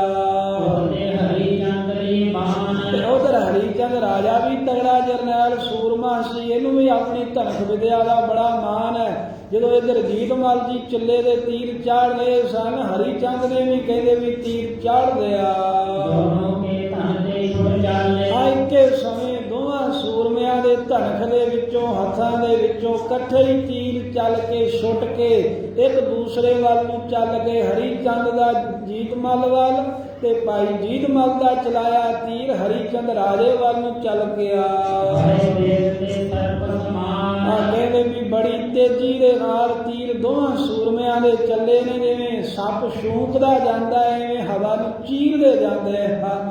ਸਰਬ ਹਰੇ ਤੁਰੰਗਮ ਦੋਨੋਂ ਆ ਦੋਵੇਂ ਸੂਰਮਿਆਂ ਦੇ ਘੋੜੇ ਆਮੋ ਸਾਹਮਣੇ ਖਲੋਤੇ ਹੋਏ ਸਨ। ਲਗੇ ਭਾਲ ਮਹਿ ਇੱਕ ਬੇਤਾਨ ਸਾਨੂੰ ਹਰੇ ਤੁਰੰਗਮ ਦੋਨੋਂ ਲਗੇ ਭਾਲ ਮਹਿ ਇੱਕ ਬੇਤਾਨ ਆ ਕਹਿੰਦੇ ਜਦੋਂ ਇੱਕੇ ਵਾਰਾਂ ਦੋਵਾਂ ਸੂਰਮਿਆਂ ਨੇ ਤੀਰ ਤਾਣ ਕੇ ਚਲਾਏ, ਇਧਰੋਂ ਭਾਈ ਅਜੀਤ ਮਲ ਨੇ ਹਰੀ ਚੰਦ ਰਾਜੇ ਵੱਲ ਨੂੰ ਖਿੱਚ ਕੇ ਨਿਸ਼ਾਨਾ ਮਾਰਿਆ। ਹਰੀ ਚੰਦ ਨੇ ਅਜੀਤ ਮਲ ਜੀ ਦੇ ਵੱਲ ਖਿੱਚ ਕੇ ਨਿਸ਼ਾਨਾ ਤੀਰ ਦਾ ਮਾਰਿਆ। ਲਗੇ ਭਾਲ ਮੈਂ ਇੱਕ ਬੇਰਤਾਨ ਕਹਿੰਦੇ ਵੀ ਇਕੱਠੇ ਇੱਕੋ ਵਾਰ ਤਾਣ ਕੇ ਛੱਡੇ ਹੋਏ ਤੀਰ ਘੋੜਿਆਂ ਦੇ ਮੱਥੇ ਵਿੱਚ ਜਾ ਵੱਜੇ। ਜੀਤ ਮਲ ਜੀ ਦਾ ਤੀਰ ਜਾ ਕੇ ਹਰੀ ਚੰਦ ਦੇ ਘੋੜੇ ਦੇ ਮੱਥੇ ਵਿੱਚ ਵੱਜ ਗਿਆ ਹਰੀ ਚੰਦ ਦਾ ਚਲਾਇਆ ਤੀਰ ਜੀਤ ਮਲ ਜੀ ਦੇ ਘੋੜੇ ਦੇ ਮੱਥੇ ਵਿੱਚ ਆਣ ਕੇ ਵੱਜਾ। ਦੋਨੋਂ ਗਿਰੇ ਧਰਾ ਪਰ ਨਿਤ ਹਵੈ। ਆ ਉਸੇ ਵੇਲੇ ਦੋਵੇਂ ਸੂਰਮੇ ਧਰਤੀ ਤੇ ਡਿੱਗ ਪਏ, ਕਿਉਂਕਿ ਘੋੜੇ ਦੋਵਾਂ ਦੇ ਮਾਰੇ ਗਏ। ਜਦੋਂ ਘੋੜੇ ਡਿੱਗ ਪਏ ਤਾਂ ਛਾਲ ਮਾਰ ਕੇ ਧਰਤੀ ਤੇ ਕਹਿੰਦੇ ਪੈਰਾਂ ਭਾਰ ਹੋ ਗਏ। ਕਰਨੇ ਹੈ ਕੋ ਪੁਨ ਸਵਧਾਨ। ਮਰੇ ਹੋਏ ਘੋੜਿਆਂ ਨੂੰ ਛੱਡ ਕੇ ਦੋਵੇਂ ਹੀ ਜਰਨੈਲ ਸਾਵਧਾਨ ਹੋ ਗਏ, ਹਰੀ ਚੰਦ ਵੀ ਤੇ ਜੀਤ ਮਲ ਜੀ ਵੀ। ਦੋਨੋਂ ਧਨ ਵਿਦਿਆ ਮਹਿ ਚਾਤਰ। ਆ ਕਵੀ ਜੀ ਕਹਿੰਦੇ ਦੋਵੇਂ ਸੂਰਮੇ ਧਨਕ ਵਿਦਿਆ ਦੇ ਵਿੱਚ ਬੜੇ ਚਤਰ ਹਨ, ਬੜੇ ਹੀ ਚਲਾਕ ਨੇ ਧਨਕ ਚਲਾਉਣ ਦੇ ਵਿੱਚ। ਹਰੀ ਚੰਦ ਰਾਜਾ ਵੀ ਬਹੁਤ ਤੀਰ ਚਲਾਉਣ ਵਿੱਚ ਮਾਹਰ ਹੈ। ਇਧਰ ਜੀਤ ਮਲ ਜੀ ਵੀ ਬੜੇ ਤੀਰ ਚਲਾਉਂਦੇ ਆ, ਕਿਉਂਕਿ ਸ਼ਾਗਿਰਦ ਗੁਰੂ ਕਲਗੀਧਰ ਮਹਾਰਾਜ ਦੇ ਹਨ। 10ਵੇਂ ਪਾਤਸ਼ਾਹ ਦੇ ਕੋਲੋਂ ਬਾਣ ਮਾਰਨੇ ਸਿੱਖੇ ਨੇ। ਦੋਨੋਂ ਤੇਜ ਸਵਦੀ ਵਿਸਾਰ। ਜਦੋਂ ਦੋਵੇਂ ਸੂਰਮਿਆਂ ਦੇ ਘੋੜੇ ਮਾਰੇ ਗਏ ਤਾਂ ਦਿਲ ਦੇ ਵਿੱਚ ਬੜਾ ਰੋਸ, ਬੜਾ ਕਰੋਧ, ਬੜਾ ਗੁੱਸਾ ਵਧਿਆ ਕਿ ਜਿਹੜੇ ਪਿਆਰੇ ਪਾਲੇ ਹੋਏ ਘੋੜੇ ਮਾਰੇ ਗਏ ਹਨ। ਦੋਨੋਂ ਧਨ ਹੈ ਸਰ ਸੰਤੇ। ਦੁਬਾਰਾ ਫੇਰ ਸੂਰਮਿਆਂ ਨੇ ਪੱਥੇ ਚੋਂ ਤੀਰ ਕੱਢ ਕੇ ਤੇ ਧਨਖ ਦੇ ਵਿੱਚ ਸੰਧੇ ਤਿਆਰ ਕੀਤੇ, ਚਿੱਲੇ ਵਿੱਚ ਚਾੜੇ ਹਨ। ਦੋਨੋਂ ਚਲੇ ਸਭੇਦ ਕਰਾਰ। ਤੇ ਸਾਂਝੇ ਹੀ ਵਾਰ ਹੋ ਰਹੇ ਨੇ ਜੰਗ ਦੇ ਵਿੱਚ। ਦੋਵਾਂ ਨੇ ਜਦੋਂ ਧਰਤੀ ਦੇ ਖਲੋ ਕੇ ਇੱਕ ਦੂਜੇ ਨੂੰ ਤਾਕੇ ਤੀਰ ਚਲਾਏ ਤਾਂ ਕਹਿੰਦੇ ਬੜੀ ਤੇਜ਼ੀ ਨਾਲ ਇਕੱਠੇ ਹੀ ਚੱਲ ਪਏ। ਲੜੇ ਦੋਹਨ ਕੀ ਭੁਜ ਮਹਿ ਬੀਤੇ। ਫੇਰ ਸਾਂਝੇ ਵਾਰ ਹੋਏ, ਦੋਵਾਂ ਸੂਰਮਿਆਂ ਦੀਆਂ ਬਾਹਾਂ ਵਿੱਚ ਜਾ ਕੇ ਲੱਗੇ ਆ। ਹਰੀ ਚੰਦ ਦਾ ਚਲਾਇਆ ਤੀਰ ਅਜੀਤ ਮਲ ਦੀ ਬਾਹ ਨੂੰ ਵਿੰਨ੍ਹਦਾ ਹੋਇਆ ਲੰਘ ਗਿਆ। ਅਜੀਤ ਮਲ ਜੀ ਦਾ ਚਲਾਇਆ ਹੋਇਆ ਤੀਰ ਰਾਜੇ ਹਰੀ ਚੰਦ ਦੀ ਬਾਹ ਦੇ ਵਿੱਚ ਜਾ ਕੇ ਵੱਜਾ। ਸੂਰਿਓ ਸ਼੍ਰੋਮਣਿ ਬਾਗੇ ਤਨ ਲਾਲ। ਦੋਵਾਂ ਸੂਰਮਿਆਂ ਦੀਆਂ ਬਾਹਾਂ ਦੇ ਵਿੱਚੋਂ ਲਹੂ ਦੀਆਂ ਤਤੀਰੀਆਂ ਵਗੀਆਂ ਤੇ ਪਾਏ ਹੋਏ ਜਿਹੜੇ ਚੋਲੇ ਹਨ ਇਹ ਲਾਲੋ ਲਾਲ ਹੋ ਗਏ ਲਹੂ ਦੇ ਨਾਲ। ਇਹ ਲਹੂ ਵਗਣ ਦੇ ਨਾਲ, ਲਹੂ ਦੀਆਂ ਤਤੀਰੀਆਂ ਦੇ ਕਾਰਨ ਪਾਏ ਹੋਏ ਜਿਹੜੇ ਬਸਤਰ ਹਨ, ਲਹੂ ਦੇ ਨਾਲ ਮਹਾਰਾਜ ਸਾਹਿਬ ਸੱਚੇ ਪਾਤਸ਼ਾਹ ਦੇ ਸੂਰਮਾ ਅਤੇ ਉਧਰ ਪਹਾੜੀਆਂ ਦਾ ਜਰਨੈਲ, ਇਹਨਾਂ ਦੇ ਬਸਤਰ ਲਾਲ ਹੋ ਗਏ, ਮਾਨੋ ਵੀ ਲਹੂ ਦੇ ਨਾਲ ਰੰਗੇ ਹੋਣ। ਬਹੁਣਾ ਮਿਲੇ ਰਹੇ ਫਲ ਠਾਂਡੇ। ਤੇ ਪਰ ਫੇਰ ਵੀ ਜਿਹੜੇ ਸੂਰਮੇ ਹੈ ਨਾ ਸਾਧ ਸੰਗਤ, ਬਾਹਾਂ ਦੇ ਵਿੱਚ ਤੀਰ ਭਾਵੇਂ ਵੱਜਾ ਹੈ ਪਰ ਮਿਟੇ ਨਹੀਂ ਹੈ ਜੰਗ ਵਿੱਚੋਂ, ਪਛਾਣ ਨਹੀਂ ਕੋਈ ਦੋਵਾਂ ਦੇ ਵਿੱਚੋਂ ਹਟਿਆ। ਜੰਗ ਦੇ ਮੈਦਾਨ ਦੇ ਵਿੱਚ ਉਸੇ ਤਰ੍ਹਾਂ ਕਹਿੰਦੇ ਵੀ ਠਾਂਡੇ ਖਲੋਤੇ ਰਹੇ। ਘਾਇਲ ਹੋਏ ਨੇ, ਜ਼ਖਮੀ ਹੋਏ ਨੇ, ਪਰ ਫੇਰ ਵੀ ਮੈਦਾਨ ਨਹੀਂ ਛੱਡਦੇ। ਸਾਰੇ ਲੋਕ ਵੇਖ ਰਹੇ ਨੇ ਵੀ ਕੈਸੀ ਸੂਰਮਤਾਈ ਹੈ, ਵੀ ਬਾਹਾਂ ਦੇ ਵਿੱਚ ਤੀਰ ਵੱਜੇ ਨੇ ਪਰ ਕੋਈ ਫੇਰ ਵੀ ਮੈਦਾਨ ਵਿੱਚੋਂ ਬਾਹਰ ਨਹੀਂ ਆਉਣਾ ਚਾਹੁੰਦਾ। ਫੇਰ ਕਹਿੰਦੇ ਵੀ ਜ਼ਖਮੀ ਹਾਲਤ ਦੇ ਵਿੱਚ ਹੀ ਭਾਈ ਅਜੀਤ ਮਲ ਜੀ ਨੇ ਪੱਥੇ ਵਿੱਚੋਂ ਤੀਰ ਕੱਢਿਆ। ਉਧਰ ਜਦੋਂ ਹਰੀ ਚੰਦ ਰਾਜੇ ਦੇ ਤੀਰ ਵੱਜਾ ਡੋਲੇ ਦੇ ਵਿੱਚ, ਉਹ ਵੀ ਵੇਖ ਕੇ ਬੜਾ ਗੁੱਸੇ ਕ੍ਰੋਧ ਦੇ ਵਿੱਚ, ਮਹਾਨ ਬਲ ਦੇ ਵਿੱਚ ਆਇਆ। ਦੋਵਾਂ ਨੇ ਬੜੀ ਛੇਤੀ ਕਰਦਿਆਂ ਹੋਇਆ ਤੀਰ ਪੱਥੇ ਚੋਂ ਕੱਢ ਕੇ ਚਿੱਲੇ ਦੇ ਵਿੱਚ ਜੋੜਿਆ ਹੈ। ਦੋਵਾਂ ਸੂਰਮਿਆਂ ਦੇ ਹੱਥਾਂ ਦੇ ਵਿੱਚ ਬੜੇ ਨਿੱਠਰ, ਬੜੇ ਕਠੋਰ, ਬੜੇ ਤਗੜੇ ਧਨਖ ਪਕੜੇ ਹੋਏ ਹਨ। ਖਿੱਚ ਖਿੱਚ ਕੇ ਚੜ ਦੀ ਆਵਾਜ਼ ਆਉਂਦੀ ਹੈ ਜਦੋਂ ਤੰਦੀ ਨੂੰ ਖਿੱਚਦੇ ਹਨ, ਚੰਗੀ ਤਰ੍ਹਾਂ ਕਹਿੰਦੇ ਵੀ ਚਰੜ ਚਰੜ ਕਰਾ ਕੇ। ਇਹ ਸੂਰਮੇ ਤੀਰ ਚਲਾਉਂਦੇ ਆ, ਤੀਰ ਇਕੱਠੇ ਹੀ ਚੱਲਦੇ ਨੇ, ਪਰ ਥੋੜਾ ਜਿਹਾ ਫਰਕ ਹੋਇਆ ਵੀ ਰਾਜੇ ਹਰੀ ਚੰਦ ਦਾ ਤੀਰ ਪਹਿਲਾਂ ਆ ਗਿਆ ਜੀਤ ਮਲ ਵੱਲ। ਹਰੀ ਚੰਦ ਰਾਜੇ ਦਾ ਚਲਾਇਆ ਹੋਇਆ ਤੀਰ ਭਾਈ ਅਜੀਤ ਮਲ ਜੀ ਦਾ ਹਿਰਦਾ ਸਥਾਨ ਜਿੱਥੇ ਦਿਲ ਹੁੰਦਾ ਹੈ, ਕਹਿੰਦੇ ਵੀ ਉਹਨੂੰ ਵਿੰਨ ਕੇ ਪਾਰ ਹੋ ਗਿਆ। ਤੀਰ ਸਰੀਰ ਦੇ ਵਿੱਚੋਂ, ਦਿਲ ਦੇ ਵਿੱਚੋਂ ਵੱਜਦਿਆਂ ਹਰੀ ਚੰਦ ਰਾਜੇ ਦਾ ਅਜੀਤ ਮਲ ਜੀ ਦੇ ਸਰੀਰ ਚੋਂ, ਦਿਲ ਚੋਂ ਪਾਰ ਹੋ ਗਿਆ। ਤੇ ਕਹਿੰਦੇ ਜਿਹੜਾ ਸੂਰਮਾ ਹੈ ਉਸ ਵੇਲੇ ਉਹਦੇ ਅੰਦਰ ਬੜੀ ਪੀੜਾ ਵਧੀ ਹੈ, ਘੁੰਮਿਆ ਹੈ, ਇੱਕ ਵਾਰ ਘੁੰਮਣ ਘੇਰੀ ਖਾਧੀ ਹੈ। ਤੇ ਤੀਰ ਭਾਵੇਂ ਅਜੀਤ ਮਲ ਜੀ ਦੀ ਛਾਤੀ ਵਿੱਚੋਂ ਆਰ ਪਾਰ ਹੋ ਗਿਆ, ਪਰ ਸੂਰਮਾ ਫੇਰ ਵੀ ਹੌਸਲਾ ਨਹੀਂ ਹਾਰਿਆ। ਦੰਦਾਂ ਨੂੰ ਰਗੜਦਾ ਚਬਾਉਂਦਾ ਹੈ, ਬੁੱਲ ਆਪਣੇ ਚਬਾਉਂਦਾ ਏ, ਹਤਨ ਸ਼ੱਕਰ ਕੋ ਤੇ ਵੈਰੀ ਨੂੰ ਮਾਰਨ ਵਾਸਤੇ ਕਚੀਆਂ ਲੈਂਦਾ ਹੈ ਅਜੀਤ ਮਲ। ਦਿਲ ਦੇ ਵਿੱਚੋਂ ਤੀਰ ਆਰ ਪਾਰ ਹੋਇਆ ਏ, ਪਰ ਫੇਰ ਵੀ ਭਾਈ ਅਜੀਤ ਮਲ ਦੇ ਨੇਤਰ ਲਾਲੋ ਲਾਲ ਨੇ, ਚਿਹਰਾ ਲਾਲੋ ਲਾਲ ਹੋ ਗਿਆ, ਬੜਾ ਤਗੜਾ ਵੀਰ ਰਸ ਵਿੱਚ ਆਇਆ ਤੇ ਧੀਰਜ ਦੇ ਸਹਿਜ ਮੈਦਾਨ ਦੇ ਅੰਦਰ ਖਲੋਤਾ ਰਿਹਾ। ਯੋਧਾ ਕਹਿੰਦੇ ਵੀ ਐਸਾ ਨਿਕਲਿਆ ਵੀ ਪਿਛਾਂਹ ਨੂੰ ਪੈਰ ਨਹੀਂ ਮੋੜੇ, ਛਾਤੀ ਦੇ ਵਿੱਚ ਤੀਰ ਵੱਜ ਕੇ ਦਿਲ ਚੋਂ ਪਾਰ ਹੋ ਗਿਆ, ਪਰ ਫੇਰ ਵੀ ਕਹਿੰਦੇ ਸਾਹਮਣੇ ਨੂੰ ਹੀ ਕਦਮ ਖੜੇ ਹਨ। ਚਾਰ ਪੈਰ ਅੱਗੇ ਨੂੰ ਹੀ ਭਾਈ ਅਜੀਤ ਮਲ ਗਿਆ ਏ ਤੇ ਸਾਹਮਣੇ ਨੂੰ ਜਾਂਦਿਆਂ ਜਾਂਦਿਆਂ ਫਿਰ ਸਨਮੁਖ ਹੋ ਕੇ ਮੈਦਾਨ ਦੇ ਵਿੱਚ ਡਿੱਗ ਪਿਆ। ਪਿਛਾਂਹ ਨੂੰ ਕਹਿੰਦੇ ਡਿੱਗਿਆ ਵੀ ਨਹੀਂ ਜਰਨੈਲ। ਤੇ ਕਹਿੰਦੇ ਧੰਨ ਹੈ ਬਾਬਾ ਅਜੀਤ ਮਲ ਜੀ ਦੀ ਮਾਤਾ ਬੀਬੀ ਵੀਰੋ ਜੀ, ਧੰਨ ਹੈ ਉਸ ਦਾ ਪਿਤਾ ਜਿਨ੍ਹਾਂ ਨੇ ਐਸੇ ਜਰਨੈਲ ਐਸੇ ਸੂਰਮੇ ਜੀਤ ਮਲ ਨੂੰ ਜਨਮ ਦਿੱਤਾ। ਤੇ ਇੱਧਰ ਜਦੋਂ ਅਜੀਤ ਮਲ ਜੀ ਜਦੋਂ ਡਿੱਗ ਰਹੇ ਸਨ, ਭਾਵੇਂ ਰਾਜੇ ਹਰੀ ਚੰਦ ਦਾ ਤੀਰ ਚਲਾਇਆ ਦਿਲ ਚੋਂ ਆਰ ਪਾਰ ਹੋ ਗਿਆ, ਪਰ ਫੇਰ ਵੀ ਸੂਰਮੇ ਨੇ ਡਿੱਗਦਿਆਂ ਡਿੱਗਦਿਆਂ ਰਾਜੇ ਹਰੀ ਚੰਦ ਵੱਲ ਆਪਣਾ ਵੀ ਤਾਂ ਵਾਰ ਕੀਤਾ, ਆਪਣਾ ਵੀ ਤੀਰ ਜਿਹੜਾ ਚਲਾਇਆ ਸੀ।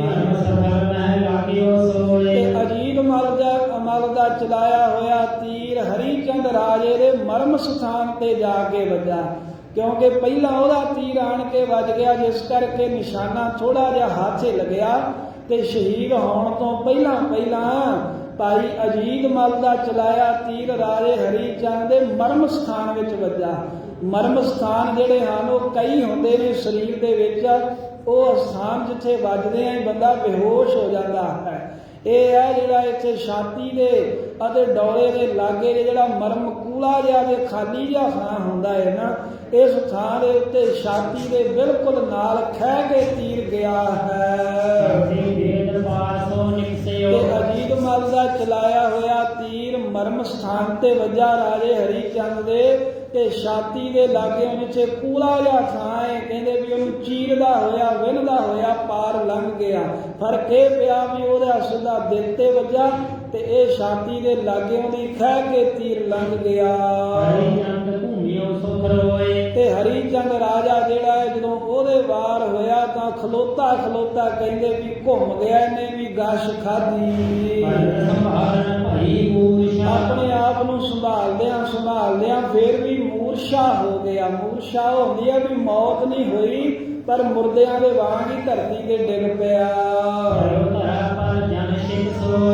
ਪਰਿਓ ਧਰਾ ਪਰ ਜਨ ਛਿਤ ਸੋਏ, ਮਾਨੋ ਜ਼ਮੀਨ ਤੇ ਸੁੱਤਾ ਹੋਏ। ਹਰੀ ਚੰਦ ਰਾਜਾ ਧਰਤੀ ਤੇ ਮੂਰਛਾ ਹੋ ਕੇ ਬੇਹੋਸ਼ ਹੋ ਕੇ ਡਿੱਗ ਪਿਆ।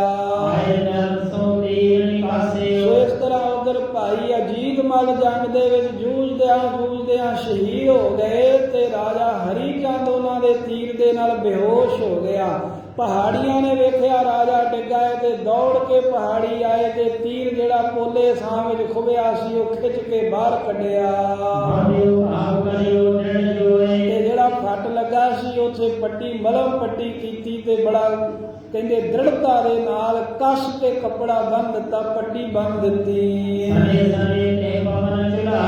ਸਹੀਏ ਹਵਾ ਚਲਾਉਂਦੇ ਨੇ ਵੀ ਹਵਾ ਦੇ ਨਾਲ ਹੋਸ਼ ਦੇ ਵਿੱਚ ਆ ਜਾਵੇ। ਪਾਣੀ ਲੈ ਕੇ ਇਹਦੀਆਂ ਅੱਖਾਂ ਦੇ ਪਾਉਂਦੇ ਨੇ, ਚਿਹਰੇ ਤੇ ਪਾਉਂਦੇ ਨੇ, ਮੂੰਹ ਦੇ ਵਿੱਚ ਪਾਣੀ ਦੇ ਛਿੱਟੇ ਪਾਉਂਦੇ ਹਨ। ਜਿੱਥੇ ਭਾਈ ਅਜੀਤ ਮਲ ਸੂਰਾ ਸੋ ਪਹਿਚਾਨੀਐ, ਜੋ ਲੜੈ ਦੀਨ ਕੇ ਹੇਠ ਪੁਰਜਾ ਕੱਟ ਮਰੈ ਕਬਹੂ ਨਾ ਛਾੜੈ। ਖੇਤ ਦੇ ਬਜਨਾਂ ਦੇ ਪਹਿਰਾ ਦੇਦਿਆਂ ਹੋਇਆ ਸ਼ਹੀਦ ਹੋ ਗਿਆ। ਸਨਮੁਖ ਹੁੰਦਾ ਹੋਇਆ ਮਹਾਰਾਜ ਸਾਹਿਬ ਦਾ ਭੂਆ ਦਾ ਸਕੀ ਦਾ ਪੁੱਤਰ, ਸਕੀ ਭੂਆ ਦਾ ਪੁੱਤ ਭਰਾ ਮਹਾਰਾਜ ਸਾਹਿਬ ਜੀ ਦਾ ਜਿੱਥੇ ਸ਼ਹੀਦ ਹੋਇਆ, ਉਹਦੇ ਸਰੀਰ ਨੂੰ ਸਾਂਭਣ ਦੇ ਲਈ ਗੁਰੂ ਕੇ ਸੂਰਮੇ ਉੱਥੇ ਪਹੁੰਚ ਗਏ ਤੇ ਭਾਈ ਅਜੀਤ ਮਲ ਸ਼ਹੀਦ ਦਾ ਸਰੀਰ ਚੁੱਕ ਲਿਆ। ਜਿਹੜਾ ਜੰਗ ਦੇ ਵਿੱਚ ਜੂਝਦਿਆਂ ਹੋਇਆ ਗੁਰਪੁਰੀ ਦੇ ਵਿੱਚ ਸੱਚਖੰਡ ਦੇ ਵਿੱਚ ਪਹੁੰਚ ਗਿਆ। ਪਵਿੱਤਰ ਸਰੀਰ ਭਾਈ ਅਜੀਤ ਮਲ ਜੀ ਦਾ ਲੈ ਕਰਕੇ ਆਪਣੀ ਤਰਫ ਗੁਰੂ ਕੇ ਸੂਰਮਿਆਂ ਨੇ ਲਿਆ ਕੇ ਸਤਿਕਾਰ ਦੇ ਨਾਲ ਰੱਖ ਦਿੱਤੀ। ਸਾਰੇ ਲੋਕਾਂ ਕਹਿੰਦੇ ਨੇ ਧੰਨ ਹੈ ਭਾਈ ਅਜੀਤ ਮਲ, ਧੰਨ ਹੈ ਸੂਰਮਾ। ਕਲਗੀ ਧਰਮਾ ਰਾਜ ਨੇ ਜਦੋਂ ਆਪਣੇ ਭਰਾ ਨੂੰ ਸ਼ਹੀਦ ਹੋਇਆ ਵੇਖਿਆ ਤਾਂ ਬੜੀ ਸ਼ਲਾਘਾ ਕੀਤੀ, ਬਹੁਤ ਮਹਾਰਾਜ ਨੇ ਸ਼ਾਬਾਸ਼ ਕਹੀ। ਛਤਰੀ ਪਰਮ ਨਿਭਾਉ ਉਦਾਰ। ਮਹਾਰਾਜ ਕਹਿੰਦੇ ਛਤਰੀ ਧਰਮ ਜਿਹੜਾ ਸੀ ਸ਼ਸਤਰ ਧਾਰੀਆਂ ਦਾ ਗੁਰੂ ਹਰਗੋਬਿੰਦ ਸਾਹਿਬ ਜੀ ਦੇ ਦੋਤਰੇ ਨੇ ਚੰਗੀ ਤਰ੍ਹਾਂ ਕਹਿੰਦੇ ਨਿਭਾਇਆ ਹੈ। ਜੀਵਨ ਮਾਰ ਜਬ ਸੁਰਗ ਸਿਧਾਰੇ। ਤਾਂ ਜਦੋਂ ਭਾਈ ਅਜੀਤ ਮਲ ਸ਼ਹੀਦ ਹੋ ਕੇ ਸੱਚਖੰਡ ਨੂੰ ਚਲਾ ਗਿਆ, ਹਰੀ ਚੰਦ ਮੁਰਸ਼ਾ ਕੋ ਇਧਰ ਪਾਏ। ਰਾਜਾ ਹਰੀ ਚੰਦ ਬੇਹੋਸ਼ ਹੋ ਕੇ ਡਿੱਗ ਪਿਆ ਮੈਦਾਨ ਦੇ ਅੰਦਰ।